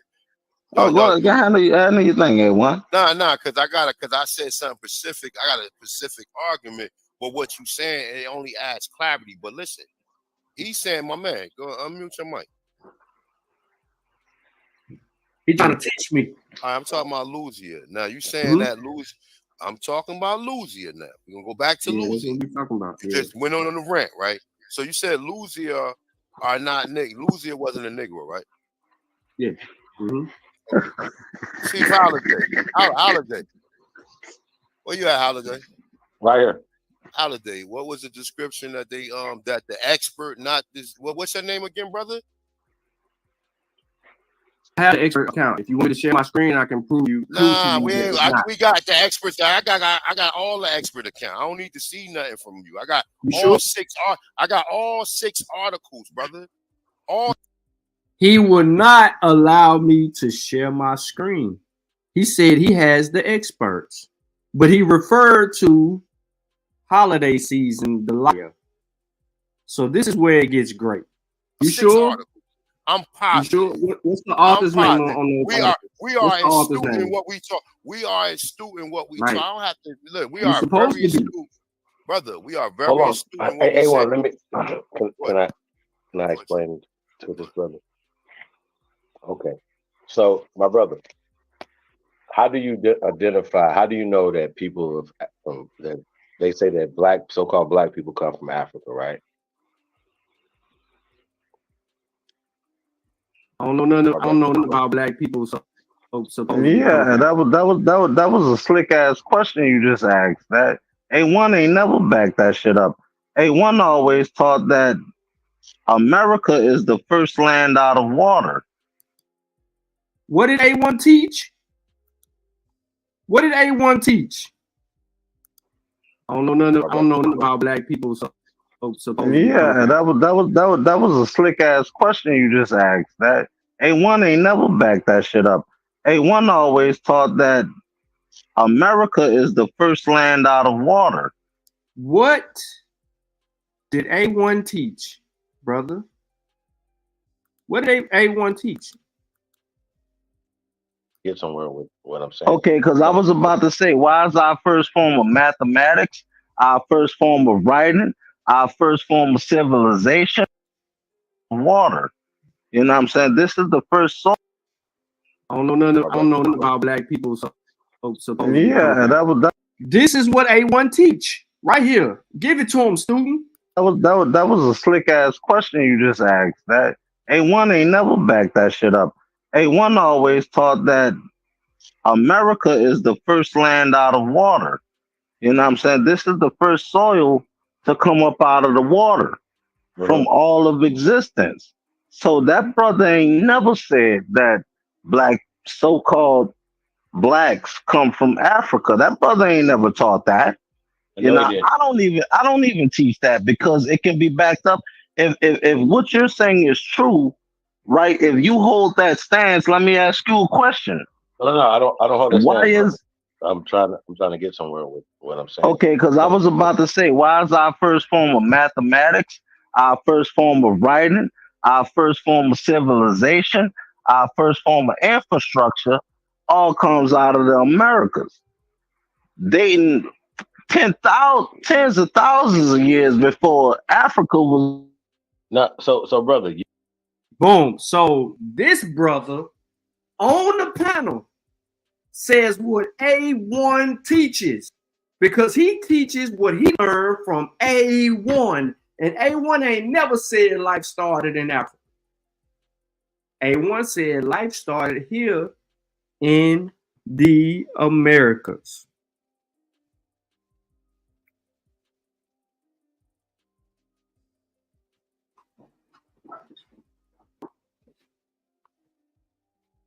Now, Chief Holiday is about to continue to argue this Lucia shit.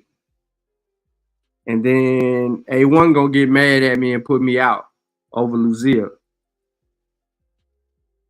But I'm gonna play a little bit of this exchange, and then I want to get back to the point of life starting here in the Americas, according to the teachings of A1.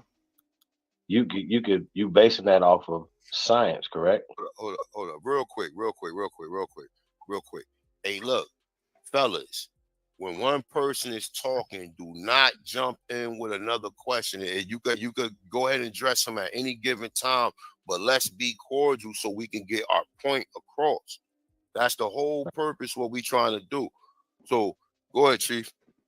All right, so what I'm trying to say, I'm gonna ask some more questions.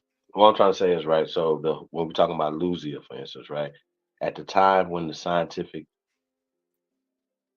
when they found her and the evidence and all these things came out, we're only going to talk about the scientific, how they identified that she was a female, right? They're using what is called craniometry, right?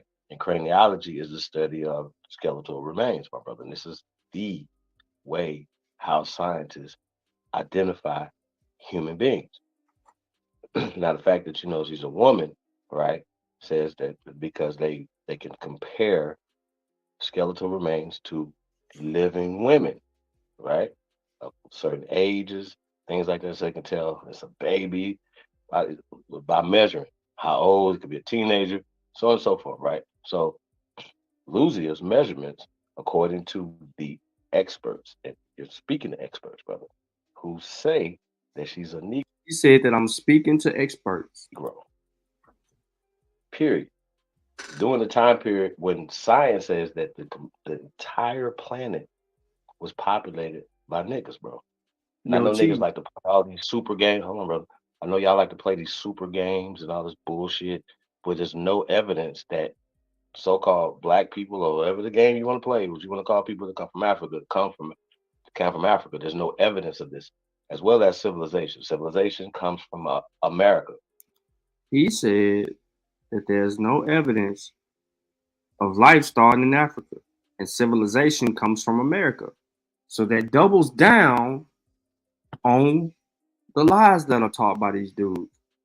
So there you go. It's going to be a trickle down. Watch. That's not true. But Chief, I'm sorry. Hey, brother. Listen to what you're saying. Listen to what you just said at your face right there. Hold on, listen to what you just said right there. Hold on. Listen. All you gotta do is just tell me the oldest civilization in Africa. Go. There's tons of them that are older. What do you mean? Old? First, you have to I just needed one. I just needed one. I only need one. So the Nubian culture is older. Sir, Nubian is not even indigenous to Africa. Can you please give me something? I'm not here to argue. Nubians are not indigenous to Africa. Nubians are not indigenous to Africa. Chief Holiday. For Africa, brother. I'm not. Just say you don't know. Just say you don't know. Hold on, brother. I can't tell you what I know because I'm perpetrating being an abo. You don't want to know what I know because I'm over there trying to prolong faking my aboisms. The whole time while I'm taking shots at y'all. and y'all ain't even catching the shit. I gave you Just one. say you asked don't me for know. one. Do you know what a civilization just say you don't is? know. Just say you don't Do know. you know what a civilization is? Do you? Yes. So there was no What? writing script that predates what they have over there. We don't need to argue over that, brother. What I'm telling you is about we When you talking say that, though, Lucia. I got you, We're sir. talking When you say Lucia, that, brother. sir, We're when you say that, you have to say this is the right script that I'm talking about. You No can't do that. genetic evidence supports what you just said. You called her a Negro. Hold I literally cited the science that I proved that she's a Negro. Okay, so my man, hold on. All right. So, There's a study by 72 researchers across 8 countries that conclude totally different from you, brother. Fam, okay. All right, you saying it's 78 studies. 72 researchers. Okay. 72. All right. So, okay, hold up. Across how many countries? 8 countries. And they took Lucia, right? They took Lucia. They took how many scars did they find with Lucia? Yep. Told her that she ain't African. And how she many ain't scars did they find with Lucia? Lucia is one. They found 81 scars. Listen. Lucia is one person. Lucia is not a gang. She's one. Now they mad at me now. They ready to kick me off because I didn't hit them. Listen, brother. Listen. I'm about to mute you, fam. I'm about to mute you respectfully, bro. Okay. Now you listen. They found 81 scars, 42 men and 39 women. What the fuck is you talking about? The expert who did the craniology said Lucia resemble people of modern Africa, South Pacific Islander, and Australia. That she don't. Now, I don't know what the fuck, bro. My dude, we going by the experts, bro. I don't want to hear that. The experts don't say that. I don't. And I was right. The experts did not conclude that she looked or resembled like any of them. They said that she did not resemble any of them, and I showed that the other day. She did not resemble any of them. She was an indigenous person. She's only 11,000 years to date here. That ain't far back. And that damn sure ain't a time where the planet is all black or all melanated, whatever you want to cover this shit up in. Europeans existing, and they exist in droves. The expert who did the bust. The 72 people said she had no link to Africa or Australia, bro. We going by the expert. We going by the craniologist that found her. All of those scars. A1, hold on. I think he's confused. He said that she wasn't connected to Africa or Australia. I said that she's not connected to Africa or Australia. We're definitely not saying that. We're definitely not saying he she's just African. said it though. I was just only trying to correct him. Hold on, brother. You're correct. You just misunderstand right now. Okay, so A1 is not saying that Lucia. He's saying that they're saying, brother, that she resembles African, Melanesians, and Austria. That's just a send off, brother. It's just to confuse you in a psychological but it's warfare. really not to confuse you. It says she resembles these people, not that she's from these places. Right, but that's what I'm saying. But that's the whole thing. So that's the whole thing, though. But they're comparing her measurements and her bones to modern American Aborigines. I just wanted to point that out to y'all. If you get into the actual scientific studies, I just want to point that out. Right, the scientific studies link up back to Southeast Asians. But the Pam Doodles can't provide human skeletal remains or a civilization like you can in Africa. I don't dismiss their evidence because they have their evidence. Fam. You just said Southeast Asia, right? Yes. What do the people like? Her genetic evidence provides proof. Do the people from Southeast Asia look like us? No. Oh, really? Or you want to go down this road? Yeah, because they carry certain genes that are not like we don't want to hear nothing about no fucking genes, brother. Go ahead, go deal. They don't look nothing like us, brother. Hold on. They have more archaic features than we do, brother. We don't carry no damn archaic features. Are you talking archaic? What does that mean, brother? We don't share any gene traits in our face from Denovicens or Neanderthals. So you're a Darwinist. You believe in? No, I'm not a Darwin anything. I just hold like on. evidence. Wait. Okay, So wait. Your Where they evidence come from? sir, your evidence comes from No, it Darwin. does not, brother. Okay, I'm sorry. Explain to everybody listening where your evidence comes from. All right. Again, my evidence comes from 72 researchers from Hold on.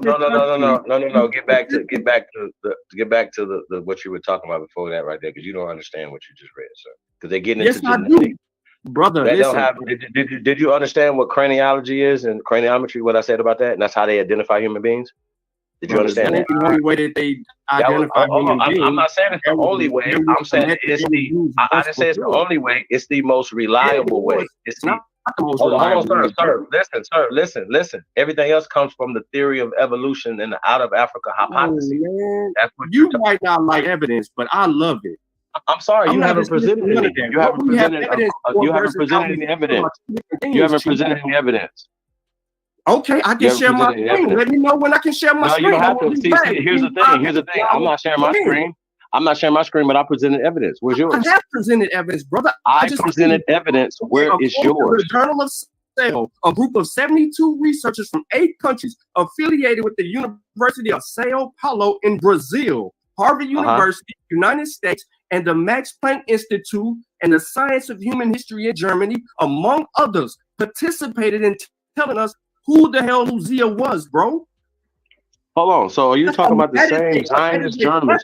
Sir, are you listening to yourself? You sound retarded right now. So have you trying to explain, sir? The scientists? I literally asked you about craniology. You don't know about that, right? Yo, brother. Let me ask the brother a question, because he asked a specific question. He was like, name some shit about a civilization. Broke up, bro.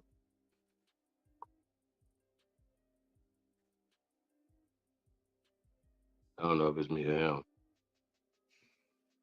Mic check.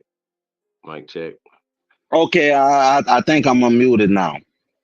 You got it. No, I muted you. So I muted. I muted you. Okay, word. I'm trying to show him something real quick. Because I was going to ask him if the Dogon. Now, this is when he put me in the back, and then I just said F it and left. But this fool finna say something about the Dogon. Predate the Maya. Look, fan. Don't insert. So he is saying that Richard Nevy, University of Massachusetts, America was a Negro continent. Does Richard Nevy say that?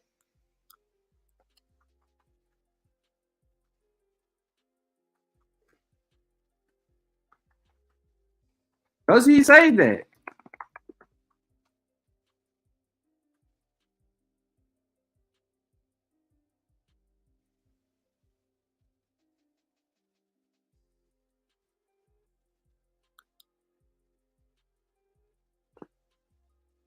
And watch what I'm finna do.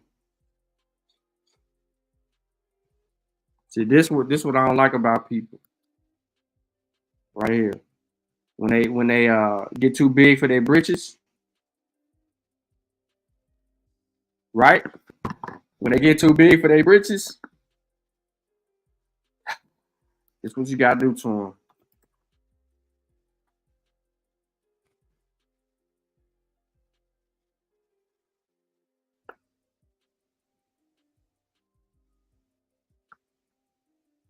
What I'm doing? I gotta stop sharing. Let me reshare. Now we in America. Now we on the whole American shit. So let me take you here first. See, now the reason why we here is upon us. Let me try to single page this.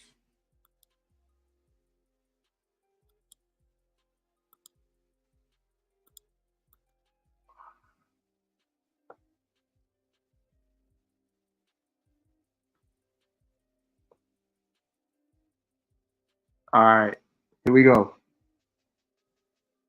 All geneticists and most archaeologists agree that in an evolutionary framework, the question of where the indigenous peoples of Americas come from is a biological one, connected to the broader dispersal of anatomically modern Homo sapiens out of Africa. This approach places genetic evidence in the forefront of the investigation and then tests the models it produces with archaeological, linguistics, and environmental evidence. Y'all heard me very clearly in what I just said. All geneticists and most archaeologists agree that in the evolutionary framework, the question of where the indigenous people of Americas come from is a biological one, connected to the broader dispersal of anatomically modern Homo sapiens out of Africa. You cannot sit here and tell me that America was a Negro place if you did not do the genetic work to prove it. We're talking biology. When we are describing the first people of the Americas, it is one of a genetic question.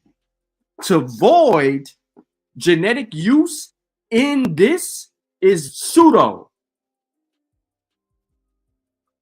As we discussed in previous chapters, biological data, including the physical features, classical genetic markers, and mitochondrial and Y chromosome DNA, show us that indigenous peoples of America have ancestry from ancient populations in Asia. Geneticists always knew that the models that they were working with were oversimplifications of a much more complex process. When we began sequencing the whole genomes, particularly from very ancient ancestors, we also began to see just how many details we had missed. So for all the indigenous natives who argue with Sutek on TikTok, talking about you don't come from Asia, yes, you do. Now, the new story emerging from these new data in infinitely complex and still unfolding in this chapter, we will explore the genetic piece of this story, noting places where it agrees with and diverges from archaeological evidence. It's difficult to know where or when to begin a genetic history. Genetics complicates a straightforward narrative, and at any place you may pick as the origin of a population with inevitable or arbitrary. We paleogeneticists often talk about a people based on information from a single genome, while also recognizing that this is a ridiculous characterization. Although each genome does tell us about many of a person's ancestors, it can possibly be a stand-in for all of them. And where is the point at which one ancestral group becomes another? So it goes on to tell us, as you would read through the next few chapters, yada, yada, yada, yada, yada. But the images in this chapter present an overview of history of genetics, tells us about the first quarter of our story, the information of the gene pool that gave rise to the Native Americans between 43 and 25,000 years ago. I want to begin this history about 36,000 years ago with the emergence of the ancestral East Asian population. But to get there, I must first move further back in time. Here's a brief chronological sketch of the events leading up to the point.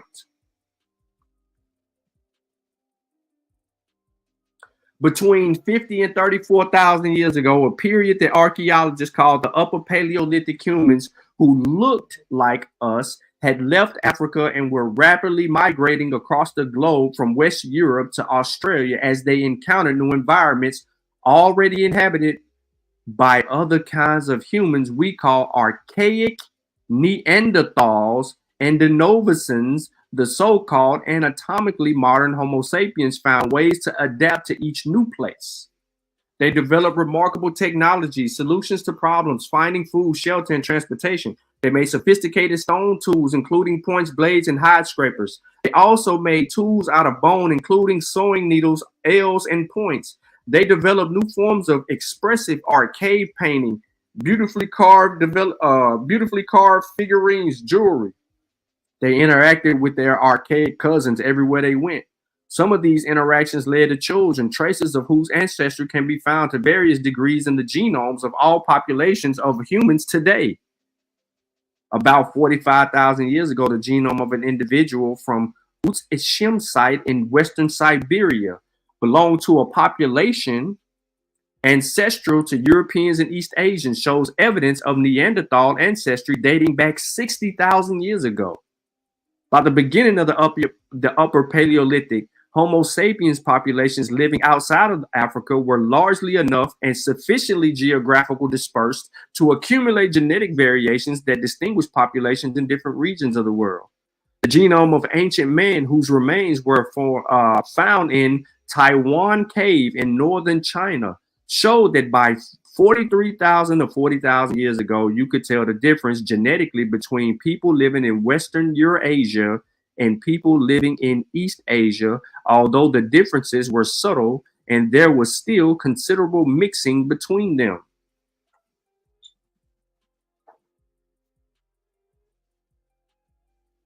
Danny said he go walk into the Appalachian Mountains.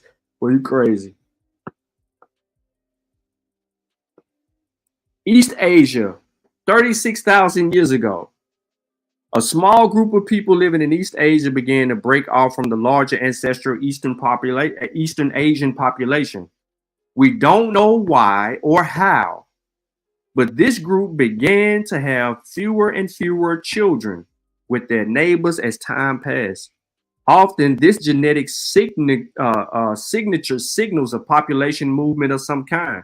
Geographic distance often resulted in a decreased gene flow between the two populations. We don't yet have a good idea of this process archaeologically, but we can see its signature in the genomes of their descendants. A divergence of an East Asian group from a larger population with some reduced gene flow continuing between them in another 10,000 years or so. By about 25,000 years ago, gene flow from the border East Asian population stopped completely. Again, we're not sure what happened, but another migration is a possibility. The smaller East Asian group itself split into two. One referred to the geneticists as the ancient Paleo-Siberians, stayed in Northeast Asia. The other became ancestral to indigenous peoples of America. Around 24,000 years ago, both groups independently began interacting with entirely different group of people, the ancient Northern Siberians. So, Northern Siberian 31,000 years ago, all bones tell stories. I'm going to say this again from a geneticist perspective. All bones tell stories.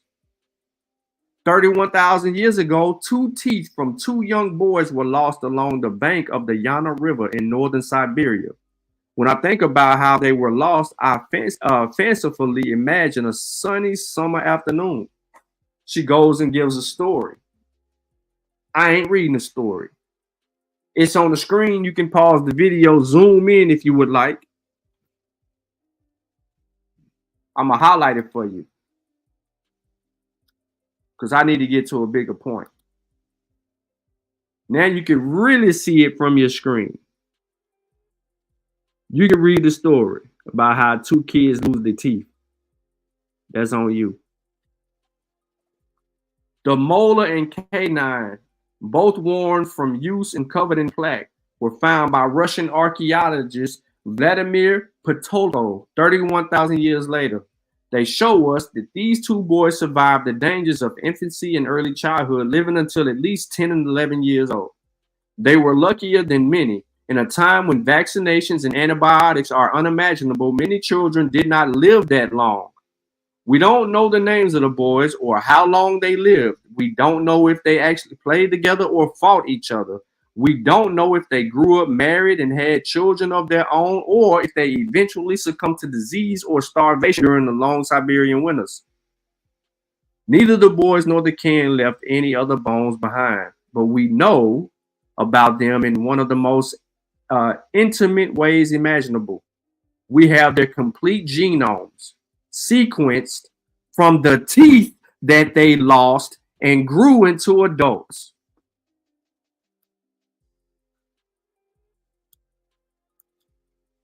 These genomes tell us a story of a distant past, of a remarkable people living 70 degrees north latitude during the earlier Upper Paleolithic.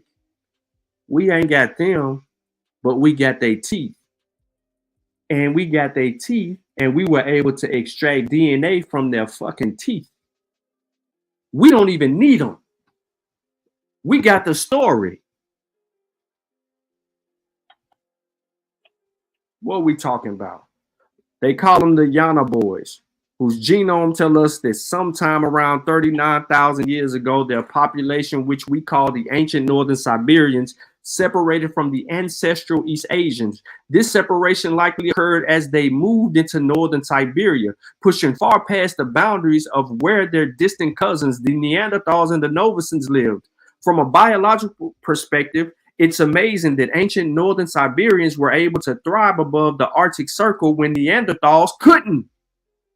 Neanderthals evolved physically adaptations to cold environments. Their stocky bodies and short limbs were well suited for conserving heat, and the size and shape of their noses were perfect for warming cold air before it reached their lungs. In contrast, anatomically modern Homo sapien populations were still adapted to equatorial climates at this point in history, with long limbs and thin bodies, ideal for dispersing heat rather than conserving it. But anatomically modern Homo sapiens developed more mechanically complex technologies than Neanderthals. Snares and traps allowed them to hunt smaller prey, like birds and hares, which could meet their smaller caloric needs. One piece of technology in particular made the difference between living above and below the Arctic Circle: the humble sewing needle, which today we can buy in packs of 16 for about $4 at the craft store, was a wondrous device 38,000 years ago.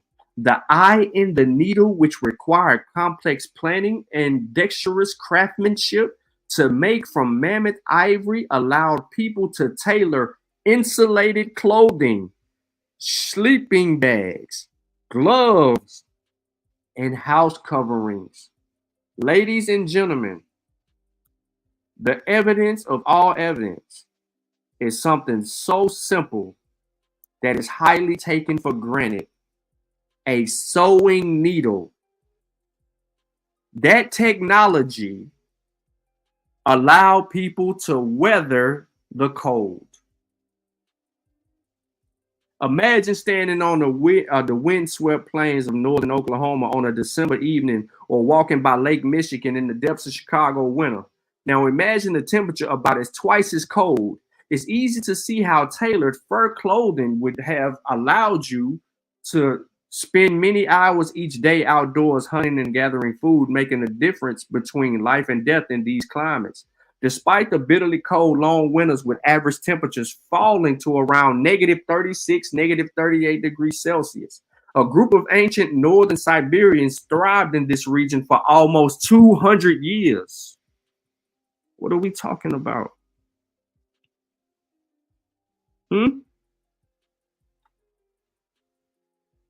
They lived in permanent settlements up and down the banks of the Yana River, which archaeologists collectively named the Yanni rhinoceros horn site. Thanks to the work of archaeologist Vladimir Pittelkote and colleagues who have been excavating the Yana site since the 90s, we know a great deal about the lives of their residents. They made clothing from rabbit and hare fur. They flaked stone tools and used them to hunt rhinoceros, horses, mammoths, wolves, reindeer, brown bears, and even lions. They carved special vessels from ivory. They wore elaborate necklaces made of ivory beads, some painted with red ochre, and pendants in the shape of horses and mammoths made from amber teeth or dark silver gray mineral and thraxolite. They made bracelets hair denims out of the same material, and carved mammoth tusks with images of hunters or dancers. The Yana site was not a small, the Yanas were not a small community. The genomes that the team of the geneticists led by Eski Willesley sequenced from the two boys' teeth tell us that they were not brothers or cousins, as we might expect from finding the remains in two contemporary children from a small population. On the contrary, we can tell from their genomes that the effective population size was around 500. The actual population size would have been much bigger, perhaps 1,000 people or more. We're not sure why no burials have been found at the site. Perhaps they cremated their dead, or perhaps their cemeteries are still to be discovered. I mean, we're dealing with some real shit. A needle, a sewing needle, was a significant difference between Homo sapiens surviving up there in northern Siberia and Neanderthals staying the fuck away from it because they couldn't even design that shit. Or the Novacens. They couldn't design that shit. So technology allowed the advancement of the Homo sapien versus the modern human versus the archaic one.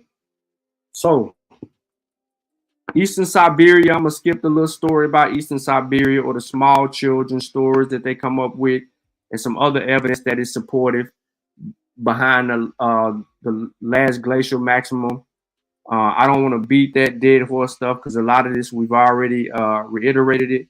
But what we're talking about, or what we're walking up to, is the point now of the last glacial maximum is the origins of Native Americans, the Amerindians, the people who populated the Americas, the first people. They are the first. So I think I need to go back a page. No, I don't. All right, I'm cool. All right, so Graff and other researchers at the Center for the Study of the First Americans had been working on a project with geneticist S. Willesley to sequence the genome of the oldest known remains in North America, which we'll talk about in the next chapter when Graff brought up the possibility of trying to get DNA from the Malta children. Having worked extensively in Siberia, she told him about the pre-LGM site and arranged for him to get access to the remains at the Hermitage State Museum in St. Petersburg. In 2014, the team assembled Graff and Willesley, led by Mansa Raghavan, published an analysis of MA1's complete genome. We know from later comparisons that the Malta boys, y'all can look that up, the Malta boys, were direct descendants of the ancient northern Siberians from Yana. Stop. Look up the Malta boys. This is killing the Abo. Them dudes claiming that life started in the Americas, bro. The evidence don't even say that life started in the Americas, but god damn it, the people who populated the Americas is damn sure ain't no Negroes. And they don't look nothing like these Abos that be on YouTube. So they were broadly ancestral to present-day West Eurasians. But in comparing his genome to those from populations across the world, they found that he was also closely related to present-day Native Americans. His population was directly ancestral to them. Malta's population, the ancient northern Siberians, seem to have encountered the daughter East Asian population described at the beginning of the chapter around 25,000 years ago and interbred with them. Current estimates suggest that approximately 63% of the first people ancestry comes from with it if you want to. Ancient northern Siberians. We're not sure where this interaction took place. Some archaeologists believe that it occurred in East Asia, suggesting that this is where the Siberians moved during the last glacial maximum. There's also a case to be made for this interaction having taken place near the Lake Baikal region in Siberia from genetic evidence too. The ancient Paleo-Siberians, as mentioned earlier in this chapter, split from the East Asian ancestors of Native Americans by about 25,000 years ago. They are known to us from the genomes of the Upper Paleolithic persons from the Lake of Baikal region, known as UKY, and a person from northeastern Siberia dating to about 98,000 years ago, known as Colonial 1. Look it up. Who is Colonial 1? I'm giving you that word. The Malta boys, Colonial 1. The closely related to Native Americans, their cousins' genome was also show a mixture of ancestries from ancient northern Siberian East Asian populations, although the proportion of East Asian ancestry is a bit higher than in Native Americans, about 75%. Most people might have heard about the Malta boys. That's cool. But a lot of people ain't heard about Colonial 1 at all. And you cannot disregard the evidence that sits there. The ancient Northern Siberian gene flow into East Asian ancestors and the ancient Paleo-Siberians probably occurred at the same time as into the ancestors of Native Americans, between about 25,000 20 years ago, because UKY lived in the Lake Baikal region for some 14,000 years. Some researchers argue it seems likely that the meeting between East Asians and Northern Siberians occurred in the Transatlantic region. You can look that up too, because we done mentioned it several times.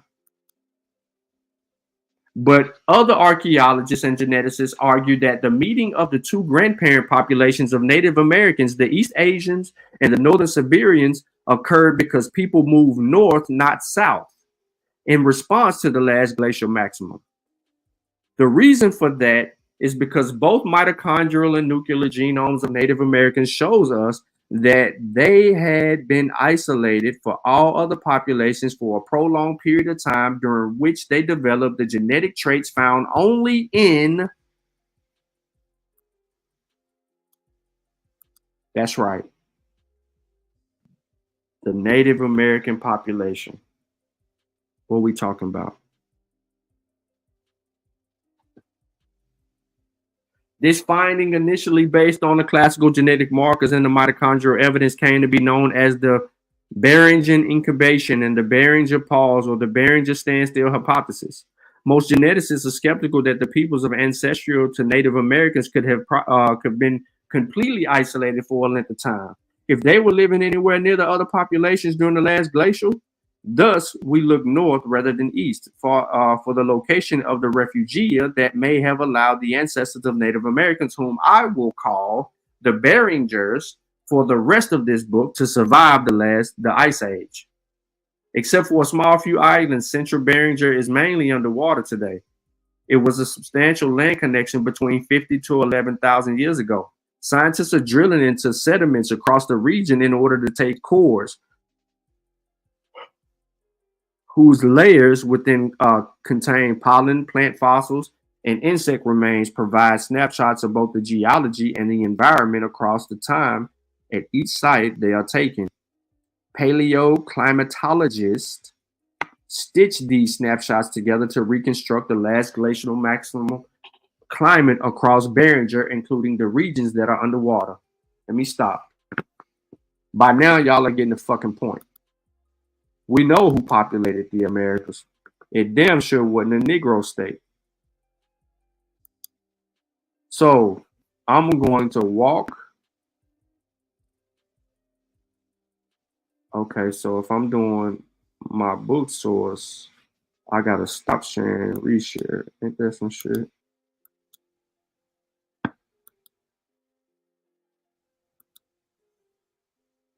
I'm gonna come off that a little bit and I'm gonna go here. For those of you, this is the laboratory manual and workbook for biological anthropology, engaging with human evolution. Let me try to make this a single page. This is lab work 8 that we're going to be looking at.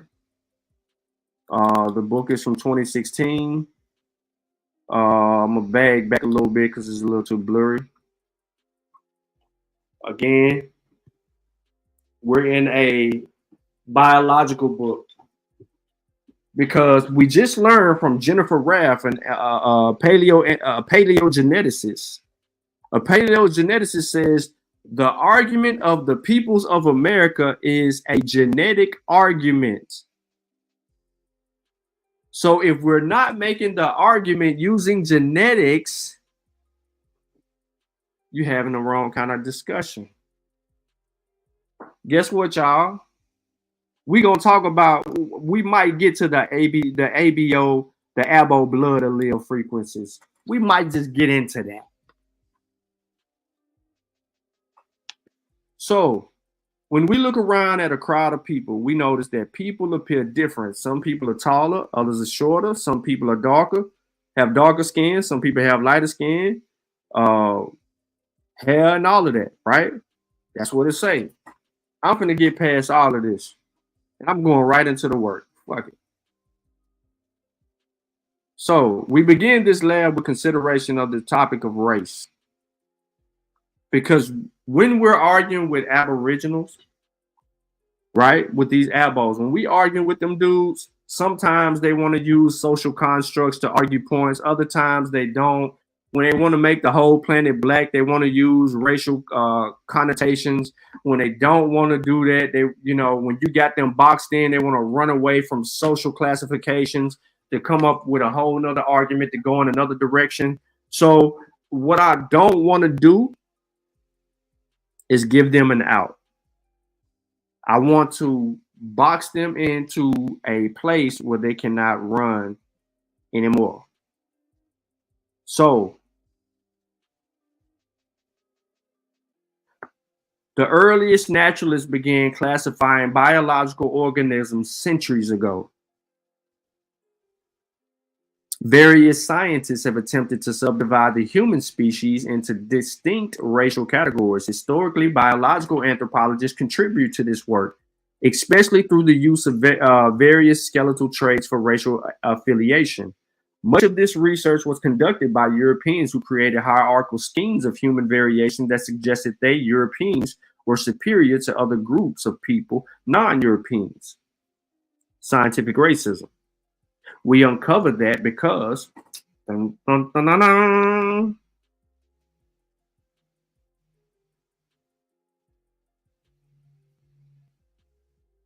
Nah, the Chinese was living. The Chinese was there, Kevin.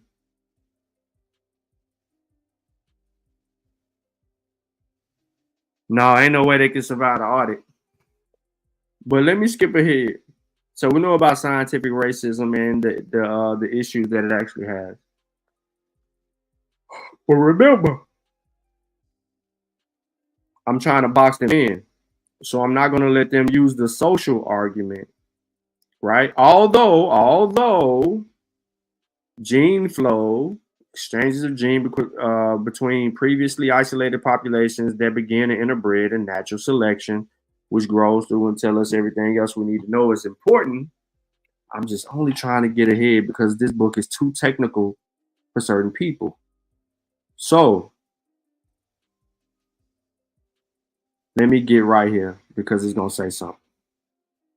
For example, when thinking about ancestral variations of people in the United States, you might be considering the variations of indigenous Native Americans, descendants of enslaved Africans, or a wide range of recent immigrant populations from around the world. We must be clear about the ancestral group we are studying. Throughout this lab, we will generally be dealing with the data and information about indigenous populations. Therefore, when we are talking about variations in American populations, we are discussing Native American populations. When we are discussing variations in Africa, we're dealing with African populations. We are not including recent immigrants and colonial descendants in these populations unless explicitly stated as such. So before we get the skin color, look what they're using here, ladies and gentlemen. They got the earth right here. And they got this whole skin color shit going on. Right? We know what they about to do right here. They go to the equator right here. And they showing us. But anyway, Skin color has been widely used as a trait for distinguishing human faces throughout history. However, the use of this trait to categorize races is very problematic. First, it misrepresents the nature of the color variations. Using skin color to differentiate distinct races assumes that the skin color variation can be neatly divided into distinct groups of colors. In reality, skin color has a colonial distribution. The word colonial distribution means is a distribution of trait variations that has a continuous gradation across a geographical area. This means that there is a continuous and progressive gradation of a given trait over geographic region. In the case of skin color, we see that long-term residents of the tropics have the most pigmentation in the skin, while long-term residents of archaic location have the least amount of pigmentation in the skin. However, the transition of pigmentation from the tropics to the northern parts of the globe is very gradual. If you were to walk across the continents from the equator northward, you would not see sudden changes in skin color from one group to another. The second problem with using skin color to differentiate races is that it ignores the adaptive significance of skin color variations. Darker skin color is more common closer to the equator, and lighter skin color is more common further from the equator. This is based on darker skin color provides greater protection from damaging ultraviolet radiation. When we are exposed to the sun, we are also exposed to the sun's UV rays. These rays can have harmful consequences for our bodies, including cell death, such as that experienced in sunburn and skin cancer. UV radiation also depletes the foliate stored in our bodies. Foliate is important for the cell division, growth and development, and reproductive functions, such as sperm production. In areas where sun exposure is high throughout the course of the year, such as near the equator, our bodies require more protection from the sun's destructive UV rays.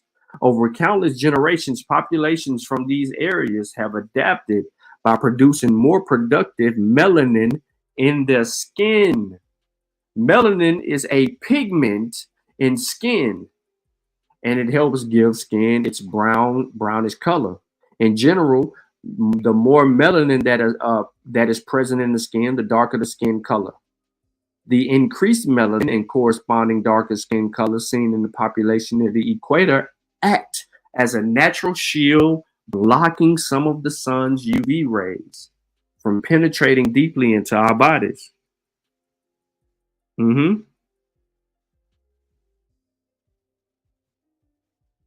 This protective function explains why human populations who live near the equator for many generations evolved dark skin color. However, how do we explain the light skin color found in populations who have lived many generations in non-equatorial areas? While exposure to the sun increases the harmful UV exposure, it also is necessary for our well-being. We need the sun's exposure to synthesize vitamin D in our bodies. Vitamin D is necessary for many of our bodily functions and particularly important for the good bone health. So it is crucial that we are able to synthesize it regularly. In areas where sun exposure is limited throughout the year, such as the temperature in Arctic areas, far from the equator, human populations needed to be able to maximize the benefits of their limited sun exposure and maintain the proper levels of vitamin D. Skipping ahead, we want to talk about vitamin D some more? No. Altitude. Humans live all around the world, often in extreme environments.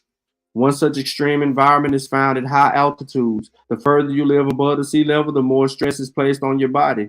You are exposed to colder temperatures, more intense solar radiation, more wind, and often more difficult terrain. In addition, oxygen concentrations in the air continuously decrease the further above sea level you go.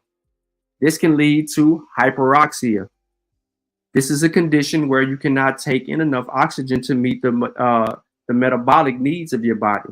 In the mildest form, it can result in dizziness, headaches, and nausea. However, prolonged or intense hyperoxia at the high altitudes has the potential to cause much more serious stress and damage to the heart, lungs, and brain. In general, there are two primary ways the human responds to physiological stress. The first method is called acclimatization. Damn. This refers to short-term temporary adjustments our bodies make to suit the current environmental context better. For example, a suntan is a short-term acclimatization that builds a layer of protection from UV exposure. Another example is vasodilation we may experience in hot temperatures. This refers to an expansion of blood vessels near the surface of our bodies to help heat escape the body's core. Alternatively, in cold temperatures, we may experience vasoconstriction. This is when the blood vessels near the surface of our bodies constrict to help maintain heat in the body's core.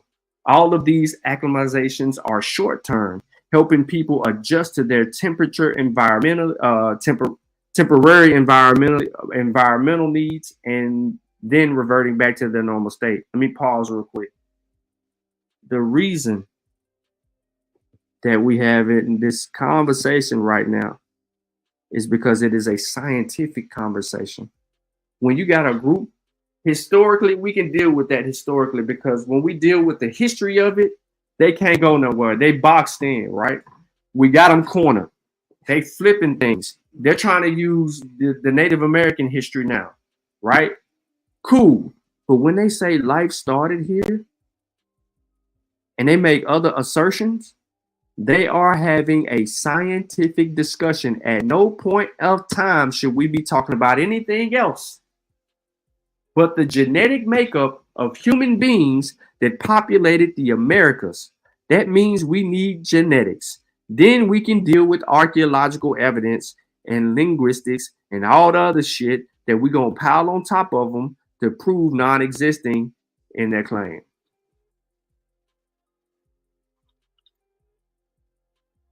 He said, Black folk don't know how they got to Cleveland Street in St. Louis. How the hell they remember walking across the Barringer Strait?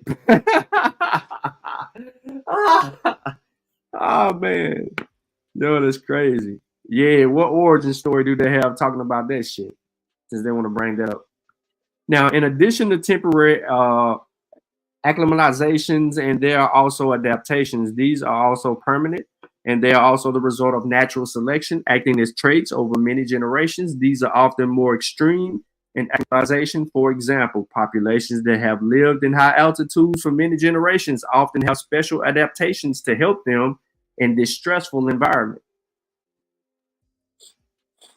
As with altitude acclimatization, these adaptations help to maximize the limited supply of oxygen and avoid hypoxia.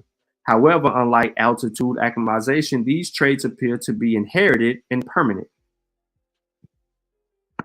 Climate. I'm skipping some of this stuff because I'm trying to tell y'all that these people who are arguing to be indigenous to the Americas ain't thinking about the altitude, ain't thinking about the climate. They ain't thinking about their bodies and the stress levels that put on it. They ain't talking about genes that are inherited from your ancestors that are passed down to you to help you be able to adapt to these newer climates. They're just making shit up as they go. So I want to talk about this Carl Bergman rule. Bergman's rule recognizes that as a volume increases, surface area increases at a slower rate. Imagine a cube that measures 1 unit in all directions. This cube has a volume of 1 cubic unit and a surface area of 6 square units. When we increase the size of the cube to measure 2 units in all directions, we find that the larger cube has a volume of 8 cubic units and a surface area of 24 square units. Simple math, right? This means that the volume has increased by 8 times, while the surface area has increased by only 4 times. The volume increases at a faster rate than the surface area. Bergman's rule applies this scaling principle to body size. It argues that larger, thicker body sizes are well adapted for cold climates. because they have more volume relative to surface area. Having less surface area translates to less heat loss. So a large body with less surface area helps conserve body heat in cold temperatures. Why do you think they say that it's big boy or a fat girl season in the winter? They make them memes about cuddling next to a big chubby because of the heat that is conserved.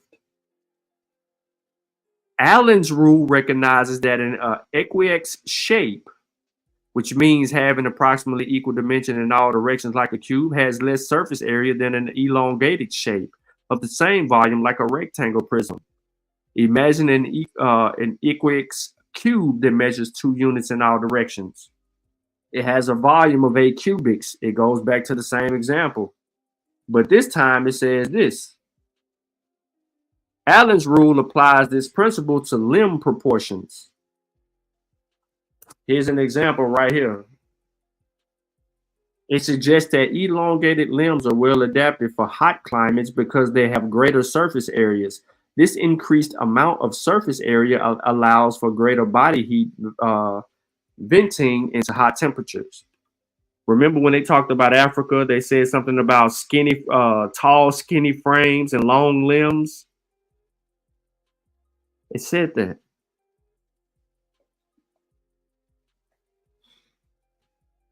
Now, you see it on the screen. The ABO blood group. He said he got a bad back. He retired. In lab 3, we introduced the ABO blood group system and discussed the different blood antigen alleles involved in blood type. Real rap, where you at? Not real rap, my bad. Keep your pseudo ass away. Where's root words? Root words. Here we go, buddy. Let's see what you can learn here. The A allele results in the A antigen, and the B allele gives the B antigen, and the O allele produces neither antigen. So one allele is inherited from each parent, giving offspring one of 6 possible genotypes, referred to as AA, AO, BB, BO, AB, and double O. There's no A, B, and O. Root words. There is no A, B, O blood. You're either AA, AO, BB, BO, or AB and OO.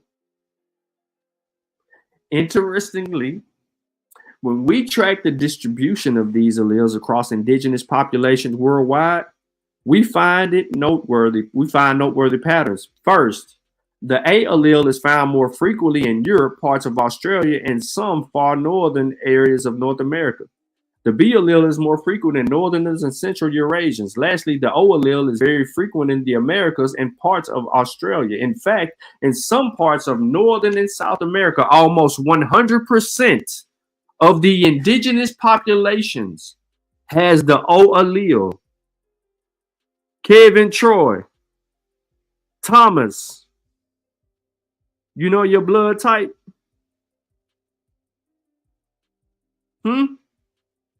These blood alleles, listen, let me make it clear right here.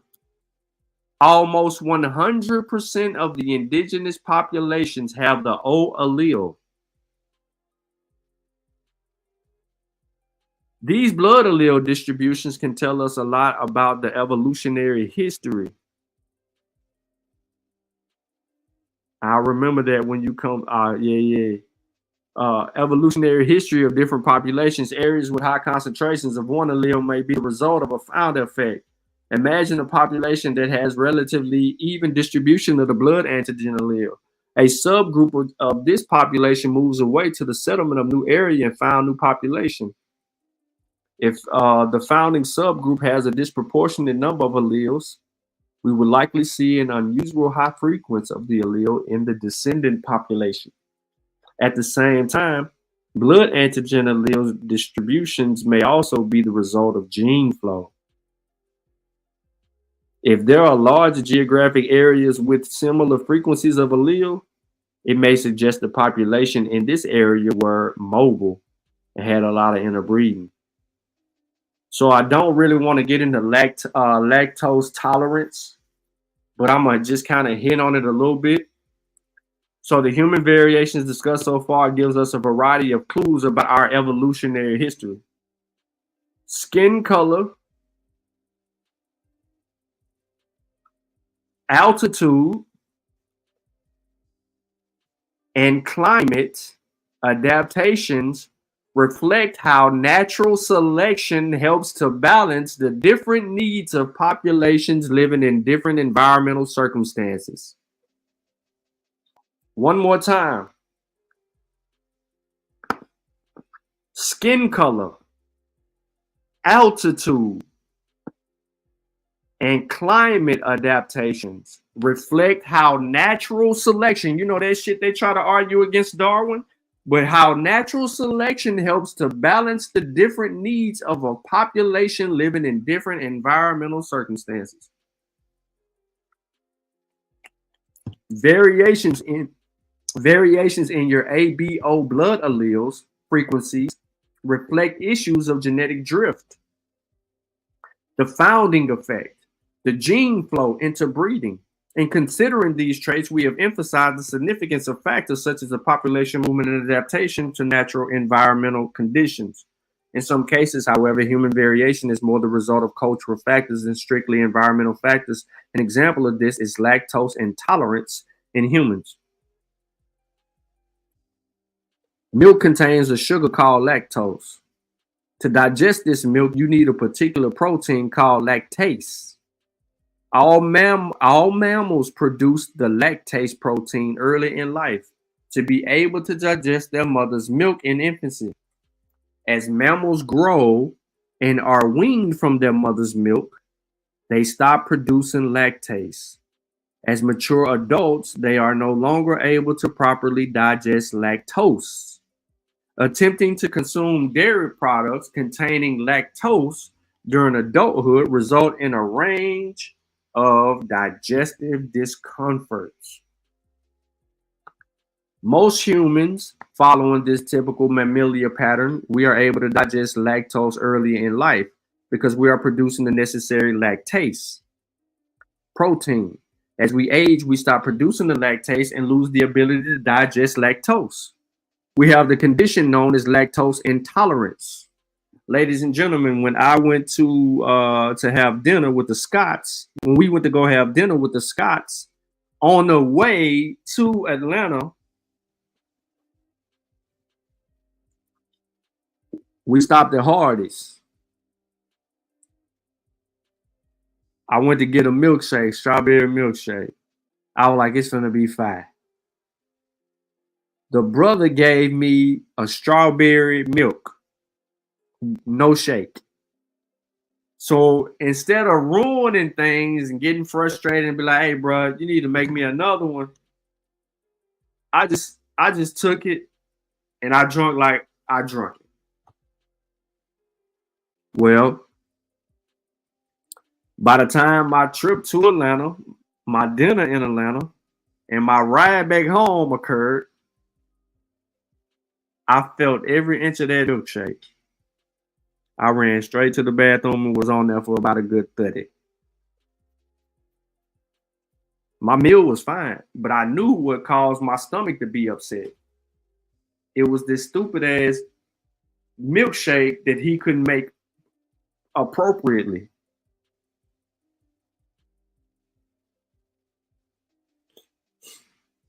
It was bad. But anyway, let me move on.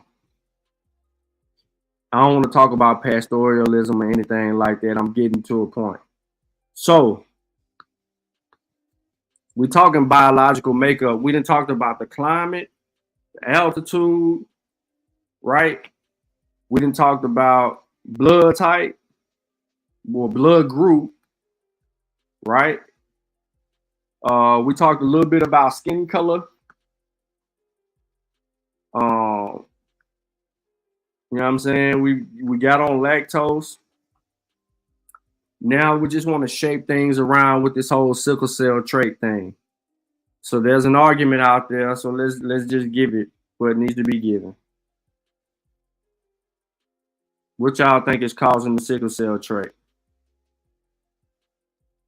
Often human variations are the result of balancing complex factors simultaneously, as we saw with the skin color. Another classic example of this is seen with the sickle cell trait. The sickle cell gene causes mishapen red blood cells that take the form of a sickle.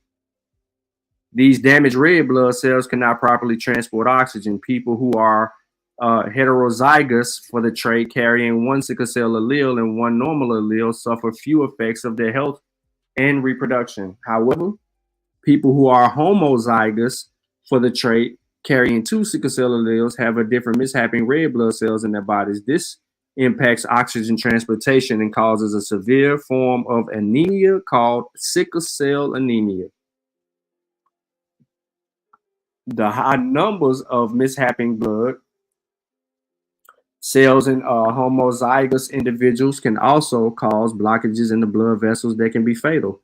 Under most circumstances, a trait with severe negative consequences, such as sickle cell trait, would be weeded out by natural selection. In some populations, however, the sickle cell trait has been selective favored despite the obvious disadvantages. I want to skip ahead real quick because everybody's seen this map right here. And I mean, these images right here is referring to Africa. So the sickle cell trait is particularly frequent in some African populations. These populations live in tropical areas that provide a natural habitat for mosquitoes. In addition, these populations have a history of practicing slash and burning agriculture, where large areas of land are rapidly cleared to create fields for domesticated crops. This clearing causes extensive damage to the soil and results in large pools of stagnant water. These pools of water are the ideal environment for mosquitoes, which boosts mosquito numbers and exacerbates the risk of malaria. As with lactose tolerance trait, human cultures practice slash and burn agriculture, modify the environment, mosquitoes, concentration, and malaria risk, which then influences selection for particular traits, sickle cell.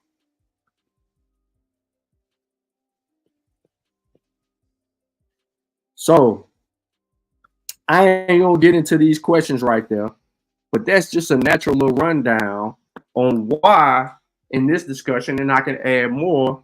This is a biological argument, ladies and gentlemen. Y'all know I got one more source, right?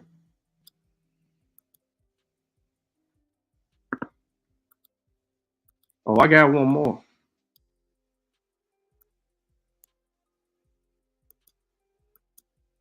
I got one more. I ain't gonna get through all of it though.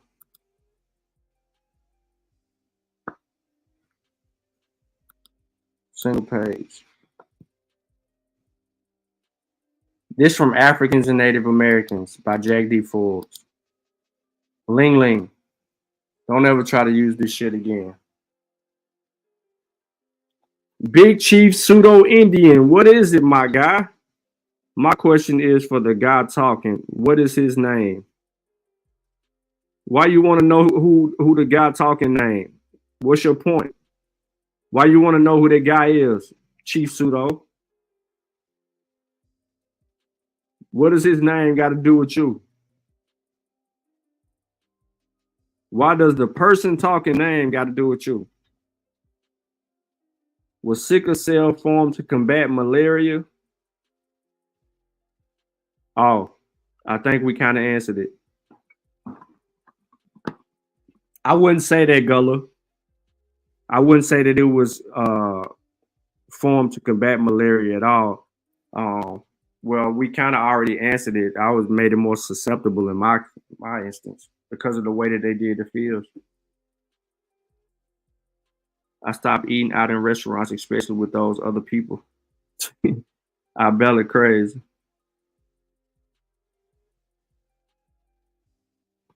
So the classifications of Native Americans as mulattoes in Anglo North America, I'm not really going to get into this, but this is something that I'll probably talk about in the future, because many people want to deny, right, the presence. So if primitive one, A1, with all his lies, all his cap, all the shit that he was saying in the previous video about America, and what his student says, he says, excuse me, he teaches. His student says he teaches that America is the first continent to rise up and civilizations was established, mathematics and all this other shit existed before any other continent on the face of this planet. That would be absolutely incorrect on every shape, way, form, or fashion.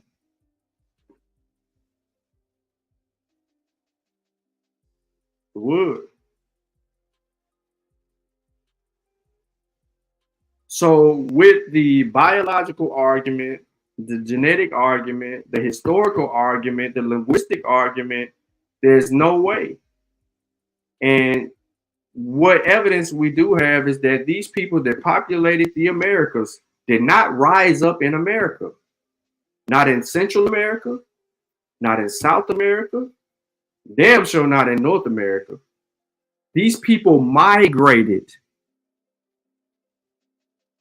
to the Americas. So to make the claim that, you know, people are indigenous to this place due to the fact of always being here and it's the first place that life started, that's bull, John A1. Why would you tell that lie, my guy? But we have to give this chapter of this book, The Classifications of Native Americans as Mulattoes in North America, some credence and some understanding, because contemporary scholars and popular literature in the U.S. has largely ignored the significance of widespread Native American ancestry among Afro-Americans and also African ancestry among many Native American groups. The consequences of this neglect are far-reaching, and this is especially true in the relation to studies of the evolution of music, folk tales, social organizations, and other aspects of culture. In a similar manner, the existence of a larger group of red black people, part American, part African, has largely overlooked, and in fact, such people have been usually classified as black by other scholars, and North American statutes still further the former existence of comparative large numbers of Native American slaves has also been ignored, generally with great consequence for both early Native and Afro-American history.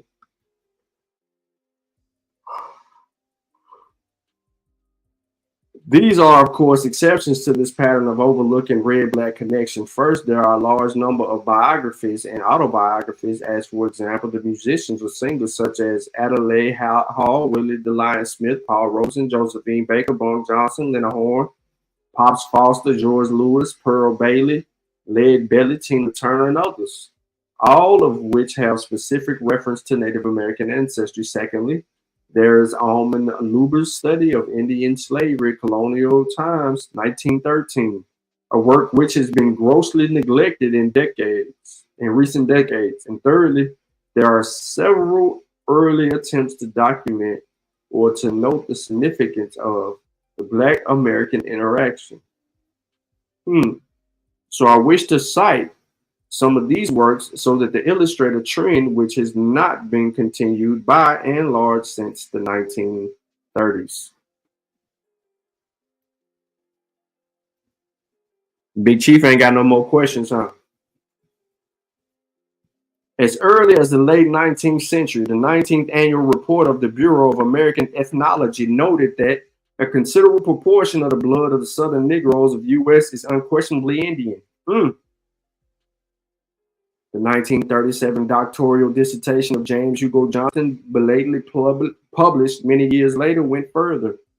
There developed in the colonial period much intermixture in Indian and Negro slaves. The class commonly called a mulatto is a result. In many instances of the union of the street racial elements to the visitor in the South, the physical characteristics of many Negro slaves bore witness to their Indian origin. Their mixed race in America today is the result of the union of Indian and the Negro and the white man. Johnson also noted that many Indians were enslaved along the eastern seaboard. The end of the Indian slavery came with the final absorption of the blood of the Indian by more numerous Negro slaves. But the blood of the Indian did not become extinct in the slave states for the continued flow of the veins of a Negro. In an article published in the Journal of Negro History, Johnson remarked, where the Negro was brought into contact with American Indian, the blood of the two races intermingled. The Indian has not disappeared from the land, but it is now part of the Negro population of the United States. What is he saying? The latter statement might offend many Indians today who still survive, of course, in a great number as Native Americans, but nonetheless, the significance of Johnson's thesis as regards to the extent of Native American African intermixture remains before us, nor was Johnson alone. Frank Russell, in his Free Negro in Virginia, wrote in 1913 that one ways in which the free colored population grew was by the mixture of Indians and Negroes. He said also that there is no doubt that a considerable element of the free colored population of the 19th century was Indian extraction. One can also cite other authorities whose work caused them to consider the intermixture of African and American racial stocks. Helen T. Cottrell, in her work on slavery in Virginia, noted that we have shown that the first slaves were Indians, not Negroes, and that the enslavement of the Americans continued for many years. In 1903, a historian of New Jersey noted that the unions between Indians and Negroes were so commonly frequent, indeed, as to have left a permanent impress upon many families of Negroes of present day. E.B. Reuter recognized in 1927 that African-American mixture had taken place within slavery and said the Indian slaves were gradually absorbed into the black pot. Also, during the 20s and 30s, the Journal of Negro History frequently sent us articles on black native relations in Massachusetts. Oh my goodness. Paul Cuffey and an American African mixed blood and other examples of red-black interaction within Anthropology of a few scholars, Ashley Montago, have recognized the significance of African-American contacts. But the discovery of the New World intermixture between the Negroes and other Indigenous and West Indies became almost once. It must be supposed that the Negroes from different parts of Africa were already very thoroughly mixed among themselves and with the Indians of the islands and the mainlands of Brazil by the time most of them reached North America. The mingling of Negroes and Indians, of course, occurred first in the West Indies. So I want to stop right there. Well, let me get to this end and then I'll stop right there. It is significant that the Montego recognized that many of the slaves coming not directly from Africa, but from the Caribbean might have had American ancestry.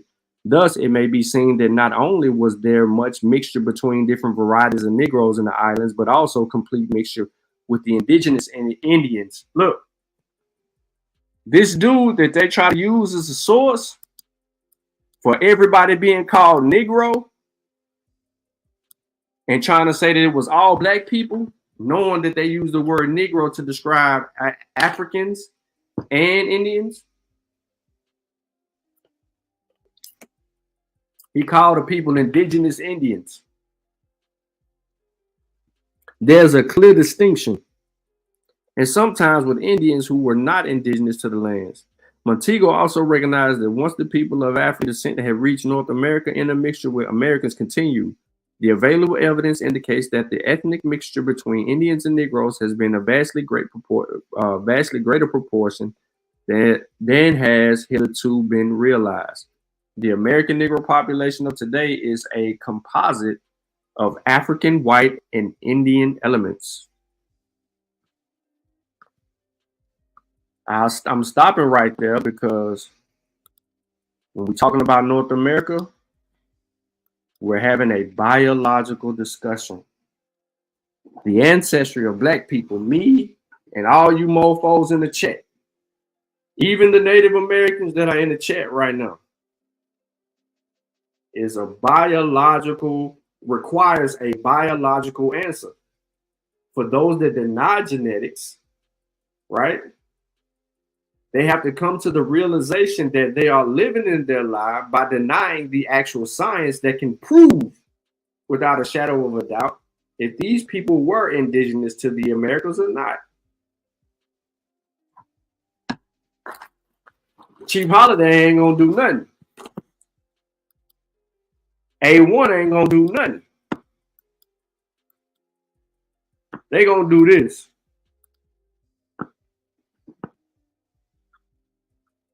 This what they gonna do. What? So this is Richard Neves. This is the individual who found Lucia. This is him.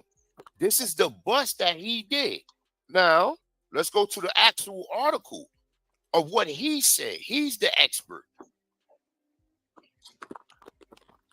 Fuck all this talking. I'm gonna show you this, and we're gonna go back to the fucking video. We're not gonna keep and look, understand what he gets said, right? So he gets said South Pacific Islanders don't look like us, right? This is South Pacific Island right here, bro.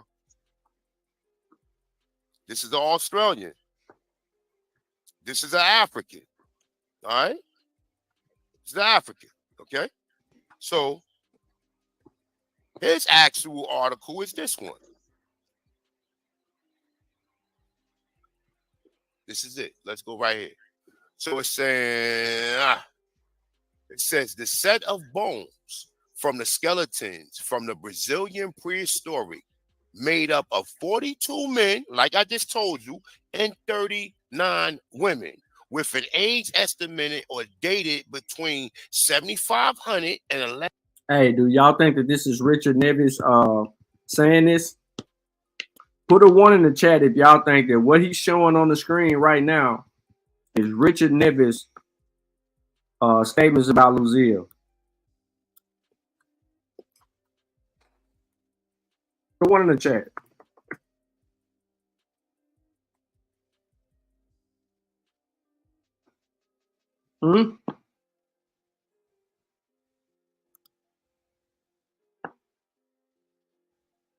He called Lucia a black woman. That's the claim, right? That Lucia is a black woman.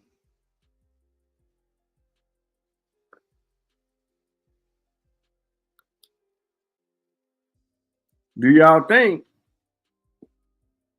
that this is an appropriate argument?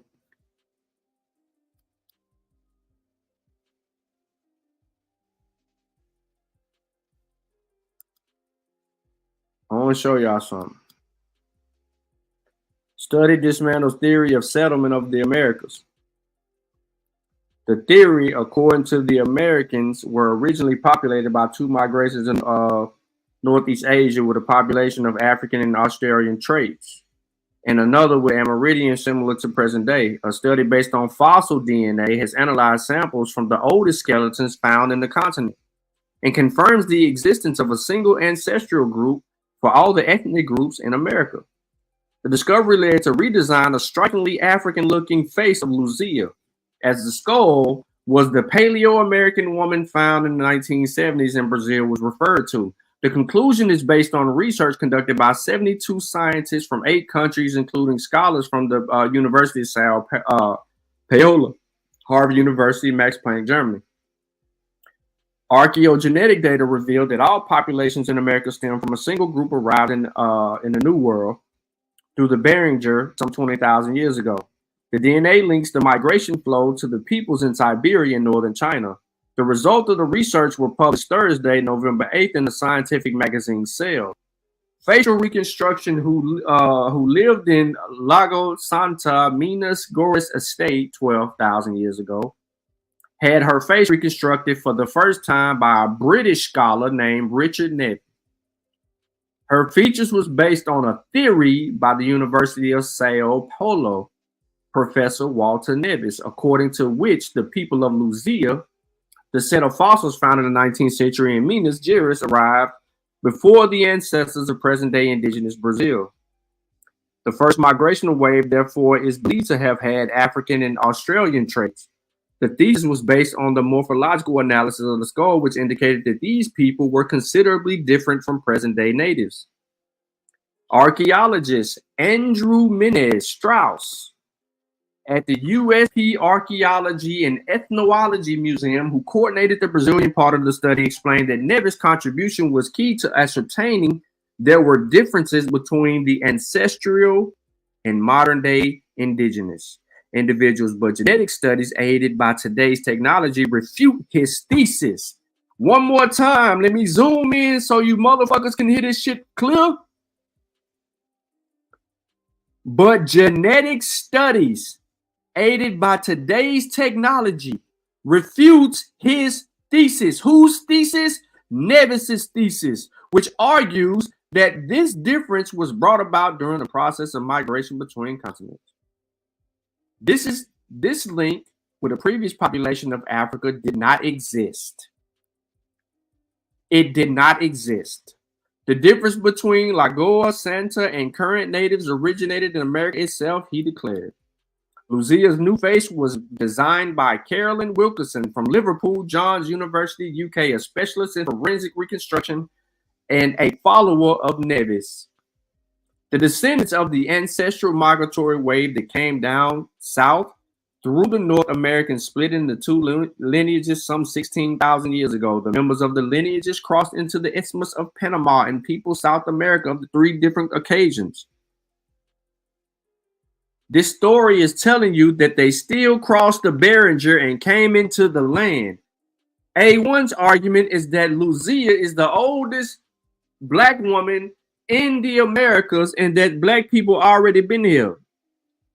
That is not true. But we're gonna get into Lucia. The first was 15 and 11,000 years ago. The second wave was 9,000 years ago. The study shows the presence of fossils DNA, both contingent throughout the South American continent. The third migration was 4.2 thousand years back and settled chiefly in Central Andes region. The genetic data reveal that Lucia's people had strong ties with the Clovis culture, a lineage of human beings who went south from the north approximately 16,000 years back. It has hitherto not known that this group had migrated south. This group, however, was short-lived. It started dying out some 9,000 years ago, replaced by direct ancestors of the indigenous that lived in Brazil during the colonial period, the study says. The reason that led to the disappearance of the Clovis groups remains unknown. So, Strauss explains that the new archaeogenetic technique brings information previously inaccessible to archaeologists. It opens up a world of analytical possibilities, not just for determining ancestral relations, miscegenation, and sex, but also for ascertaining kinship, investigating phenotype, diseases, metagenomics, countless studies and information now made available, he pointed out. He further reports that these technology strides were made in the past 10 years or so, especially thanks to the work of the Max Planck Institute, which has revolutionized archaeological studies. Max Planck was a part of the study that I kept trying to tell this fool that she had no African or Australoid features. She ain't not coming from none of them.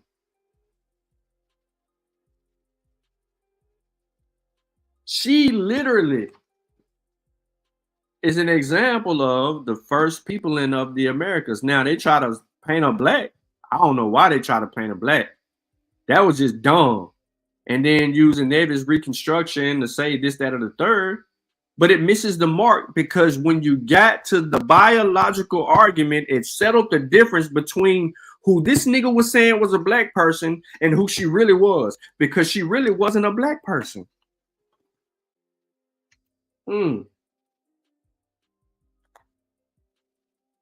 Airfare, you said, what is she categorized as? She's categorized as a Native American. As Lagio Santa's fossils, one of the challenges of DNA extraction of the tropical climate speeds up the deterioration of genetic material.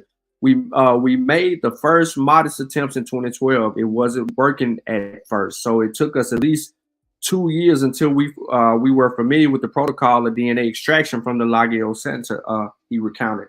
The German Institute, however, had managed to extract the Neanderthal DNA in 2010. And of 49 individuals analyzed, skeletons had aged 10.1 thousand to 9.1 thousand years, originated in Lapo do Santo, a rock shelter in Lagoa Santa. Fossils found in Argentina, Belize, Chile, and Peru were also used, adding up to 15 archaeological sites. Strauss says that the next steps will include increasing DNA samples in bids to understand the process of settlement of the Americas in further detail.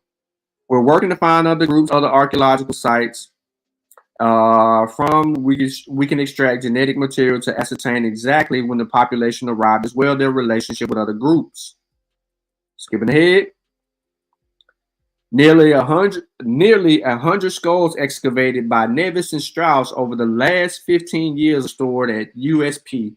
Other fossils are kept in the Pontifical Catholic University in Minas Gerais. However, according to Sao Paulo Research, which provided the excavation campaigns, most of this archaeological achieved was kept in Rio de Janeiro National Museum, consumed by a fire September the 2nd this year. Luzia's skull was displayed in the museum next to a bust with its features by Neve. The representation of the original face was lost in a fire, but copies have been made. Luckily, fragments of the skull were salvaged from the rubble. The piece is almost the oldest fossil ever found in the American continent.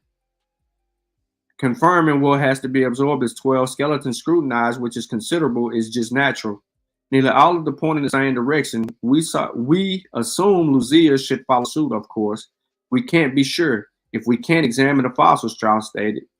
He reported that the DNA must be extracted from the fragments of Luzia's skull recovered from the fire after permission is granted by the museum. The material was exposed to extremely high temperatures, and if there's something that DNA doesn't take kindly to is heat. As it shatters the material to pieces, we have to keep expectations modest, he concluded. Let me stop real quick. My bad, I didn't mean to get up out of that. And I wanted to talk about Lucy New Face.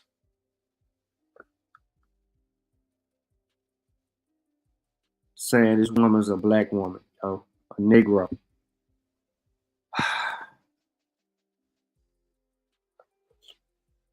This lady is not a Negro, bro. She's in Brazil, man. She in Brazil, bro. But let me answer Arafat's question real quick. So I showed this article the other day when he said that shit on that same stream. But I wanted to do this for you real quick, bro. Because you asked.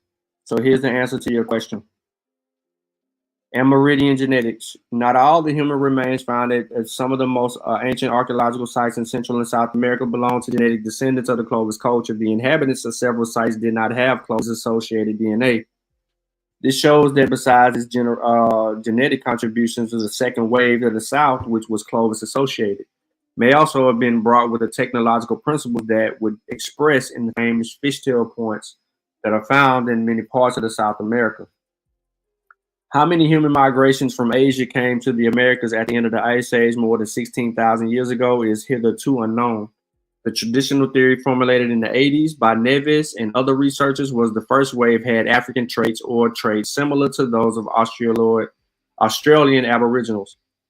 The well-known forensic facial reconstruction of Luzia was performed in accordance with this theory, because he said that they contain African and Australozoid features. The reconstruction of Luzia came with this ideology. The bust of Luzia with African features was built on the basis of the skull's morphology by British anatomical artist Richard Nevis in the 90s. However, the skull shape isn't a reliable marker of ancestrality or geographic origin. Genetics is the best basis for this type of inference. The genetic results of the new study show categorically that there was no significant connection between Lagos Santa people and groups from Africa or Australia. So the hypothesis that Luzia's people derived from a migratory wave prior to the ancestors of today's Amerindians has been disproved.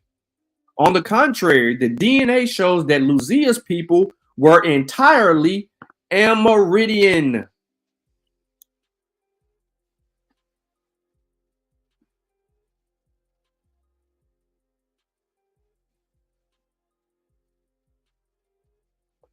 Yes, DNA supersedes the craniometrics. I'm going to run that back one more time. Yo, A1, you and your motherfucking lies, right? You and your lies, bro. The DNA shows that Luzia's people were entirely Amerindian. They were not African or Australoids. They were Amerindian. So guess what happens? A new bust has replaced Luzia in the Brazilian scientific pantheon. Caroline Wilkinson, a forensic anthropologist at Liverpool Moores University in the UK, and a disciple of Neve, has produced a facial reconstruction of one of individuals exhumed at Lapo do Santo. The reconstruction was based on a retro-deformed digital model of the skull, accustomed as we are to the traditional facial reconstruction of Luzia with strongly African features. This new facial reconstruction reflects the physiognomy of the first inhabitants of Brazil far more accurately, displaying the generalized and indistinct features from which the Amerindian diversity was established over thousands of years, Strauss said. So I just wanted to kind of really like answer your question, bro. But we've actually done this before on many other channels. And that is a problem. Is that he literally tried to Negro Lucy. He tried to Negro Lucy, bro. I'll give it to you. He tried to Negro Lucy. Life and Life said kill shot.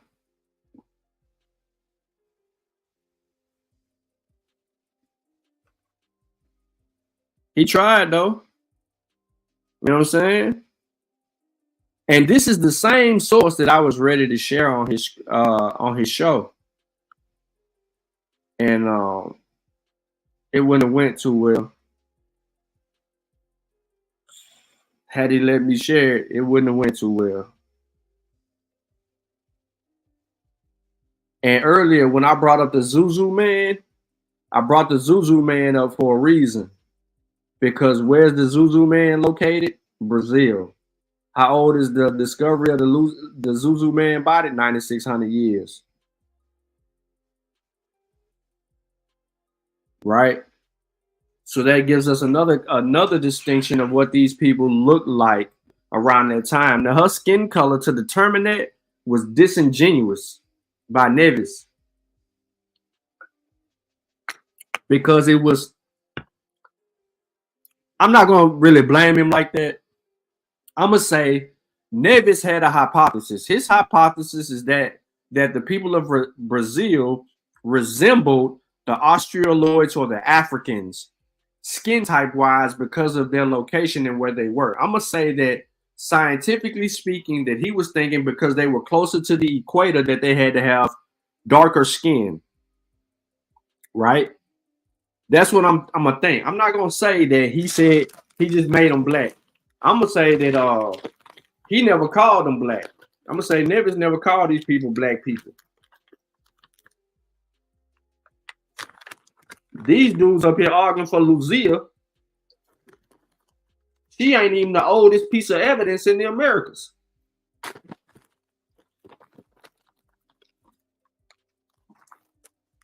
As we talked about yesterday.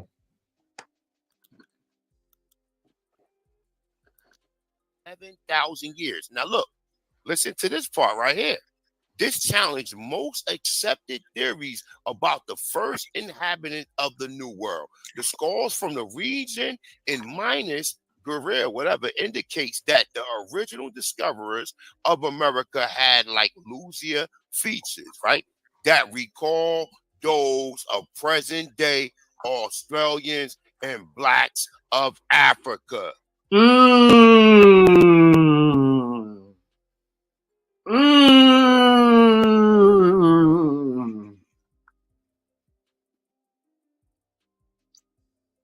Well, guess what we just did?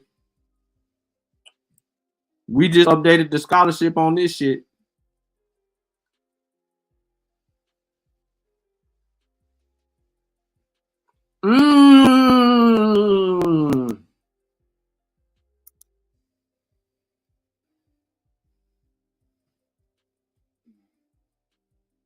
We just updated the scholarship on this shit.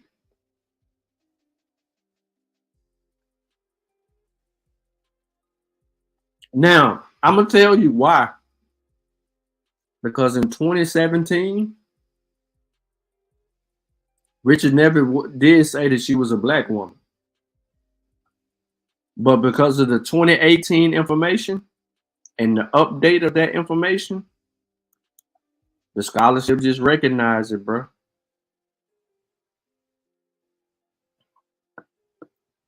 It just do what it do. It do what it do. And like I said, I brought up the cell with the 72 researchers. And they try to dismiss that shit like that was nothing, man. That was news to me. But it was the Britain dude that said that she had African and Mongoloid features. And they cited on that.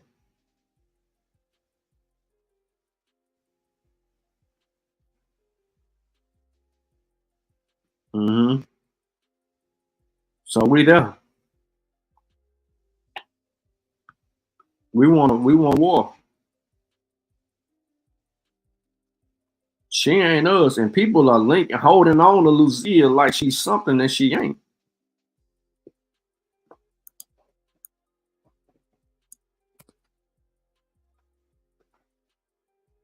That's why I said what I said about the whole DNA. You got to look at the DNA. You got to look at the biological makeup of a person. You can't go by this, that, or the third.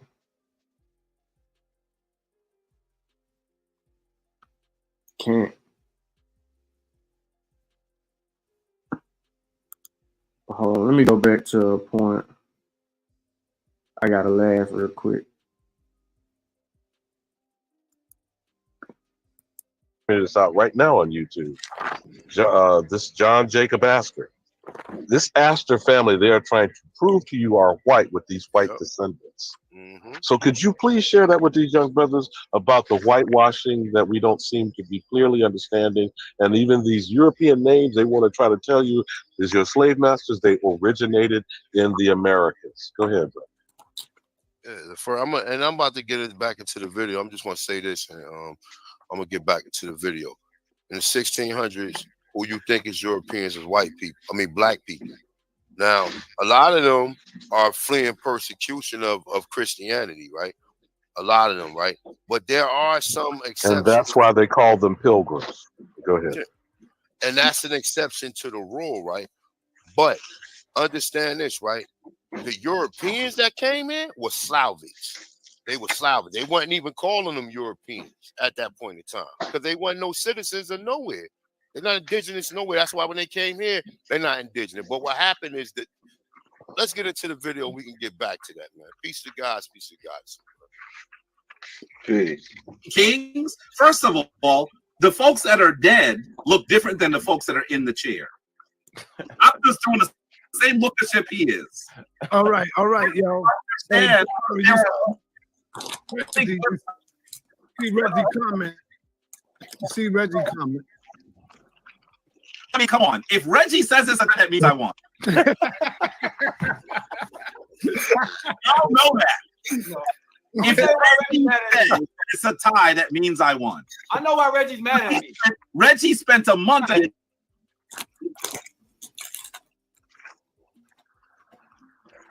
Mayweather never lumped it. Errol's right now, but Crawford knocked his ass out last year.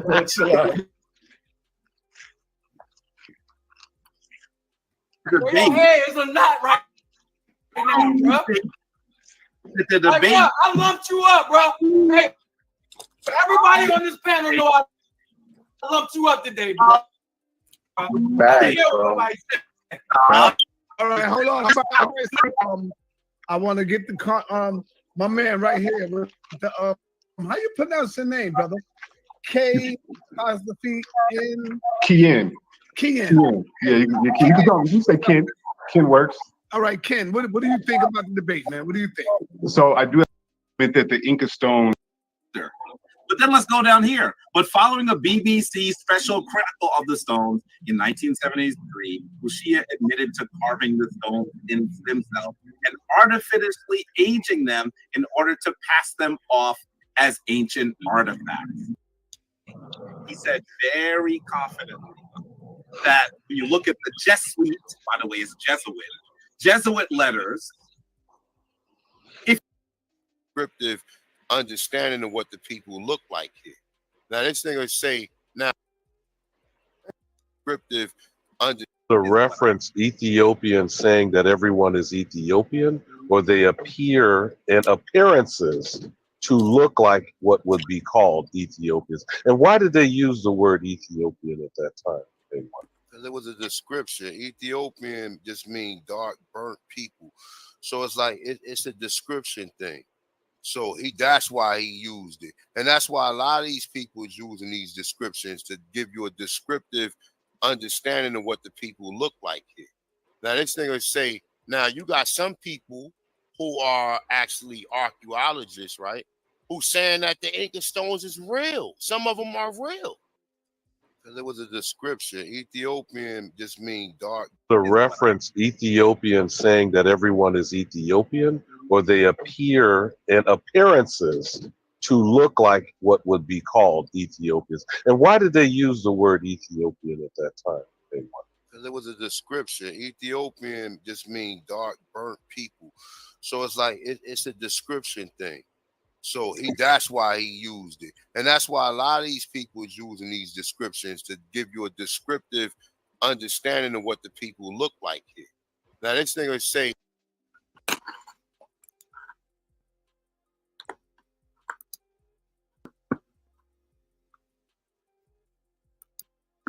the reference Ethiopian saying that everyone is Ethiopian, or they appear in appearances to look like what would be called Ethiopians. And why did they use the word Ethiopian at that time?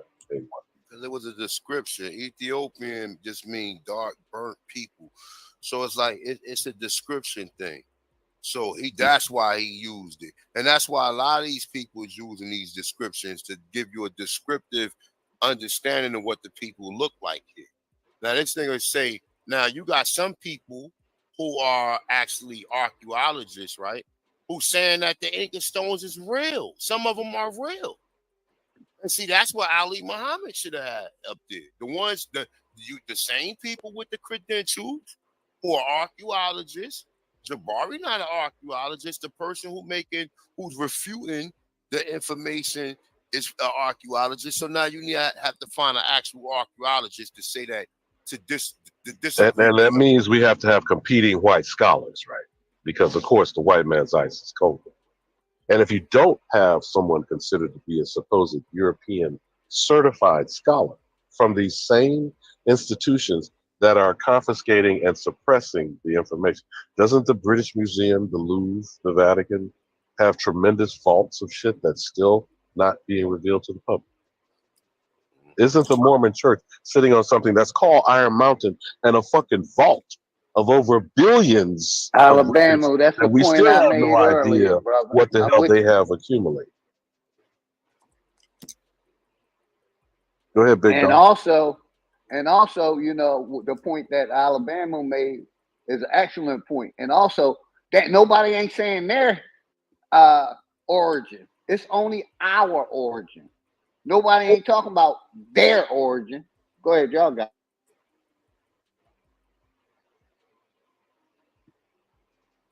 Why is it just got to be us? But understand anyway. Throw it to you. I'll throw it to you. A1, pause it there for a moment. Because Oriental is a similar phrase that can be used to describe. Nah. Know that. We argue so heated that Sodmetter has to call him and call. It's just we know this about y'all. But the reality is he did not afford himself well. Listen, Ankh and I, we brothers, but we're not buddies. We argue all the time. Y'all on the same team, bro. Nah. Know that. We argue so heated that Sodmetter has to call him and call me and say, what are y'all doing? Stop it. Mm-hmm. We argue all the time. He is not in my court. That's on specifics of African history. When it comes to us, y'all gonna attack it. Stop, brother, stop. The reality is that he showed sources that when you look at the source, it falls apart. Here goes. Let me just show you Giovanni Verrazzano. All right, let's see. Right? This is Giovanni Verrazzano. And here it says here, they are dark in color, not unlike the Ethiopians with thick black hair, not very long, blah, blah, blah, blah, blah, blah. But then he goes down here and he says, in the last two respects, they resemble the Orientals, particularly those from the farthest Cenarian regions. By the way, the Cenarian regions, he's talking about China, by the way. Oh, he's saying they're dark skin and they look like they're Chinese. Mm-hmm. He's just saying that they're dark. Mm-hmm. And it was on the screen. He just didn't read it. So he's mentioning that they're both black and they look like Asians. They're both dark. Okay. Okay. That fits. So, that fits. That's it. And he says not unlike the Ethiopians. He didn't say they are the Ethiopians. Right. He said not unlike they're dark like black people that we've seen. Yeah, the Africans. When he says but their features look like they're Orientals. So he's telling you, he's describing them. That's not what Ali said. That's not what Ali said. I have to show you Ali's source. Sure. So you do know there's records stating that the Olmecan Mayan people, they were also described as black phenotype, but they had like almost like slanted eye. Like some people say, I look like I have slanted eye, they say I look like I'm high all the time. That's not the case, but you know what I mean? Like not like Asian eyes, but like oval shaped eyes. You know, that was supposed to be a specific phenotype of Black Americans, you know, that originated in America. I'm not saying we look like Black Asians, but you know what I mean? Like that was a specific phenotype I remember being described in that. You know what I mean? So I mean, I don't know. I'm just, but then the black. This nigga trying to make himself old. Stupid ass. The Jesuits and Native Communities. Peerless Bridges, Volume 3, 2022. The Jesuits' engagement with Native American communities in North and South America is intertwined with the origins of the Society of Jesus in the 16th century Europe and the colonizing efforts of European powers in the 1540s. Ignatius of Loyola, a Basque military officer turned priest and religious leader, formed a Society of Jesus to serve the Pope. Part of the service was direct to international missionary activities in the constitution of other parts of the world where they might be sent anywhere His Holiness will order. Although not initially part of its mission, when the Jesuit order began to successfully educate its own members, many European monarchs and governments began to request the Jesuit educated their citizens as well. Within 4 years of founding the Society of Jesus started to establish schools throughout Europe to provide education for young men from all backgrounds. By 1556, the Jesuits had opened up a 46 college. Italy, Spain, Portugal, France, Germany had begun missions in China, Japan, India, and Africa. Listen to me, ladies and gentlemen. They had work in areas where they knew exactly who the Orientals were. China, Japan. They were there doing the same type of fucking free world work that they were doing when they encountered the natives. My point in showing you that, right, goes to double down on what we read from Columbus, what we read from the other Jesuit in his description of who the native people were and how they looked and favored. We don't have to make anything up, right? Now, what many people are going to do is say these people changed history. Remember, the Reconstruction era, everybody was black. The 30 million white people that was in America around the Reconstruction era all were black people. And the 3 million enslaved people and Native Americans, because you got to jump them in there too, they were the white people and the Native Americans, and a small percentage of them was the Native Americans.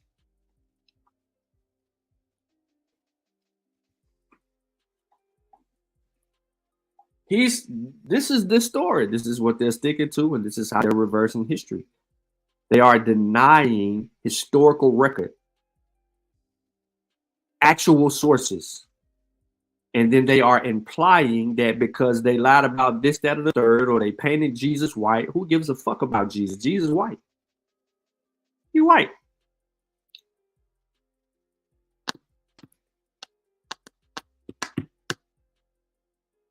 That cultural identity of Christianity and the way that it's white. It ain't black. People have zero idea about American history. That's the issue. Facts. That's true. Man, that's true. This is rough.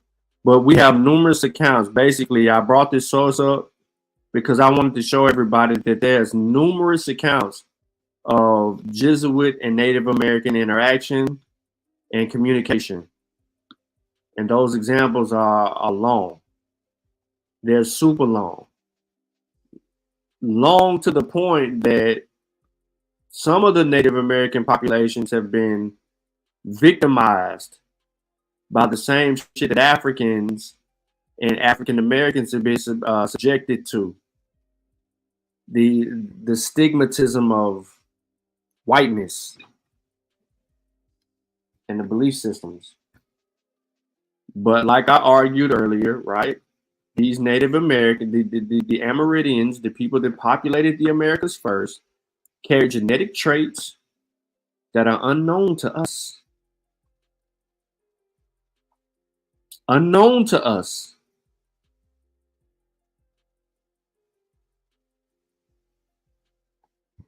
And that is why this conversation is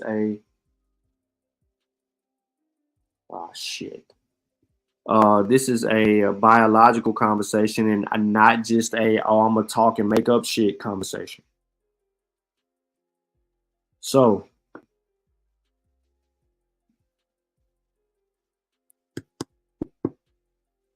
I've been on this joker long enough, man.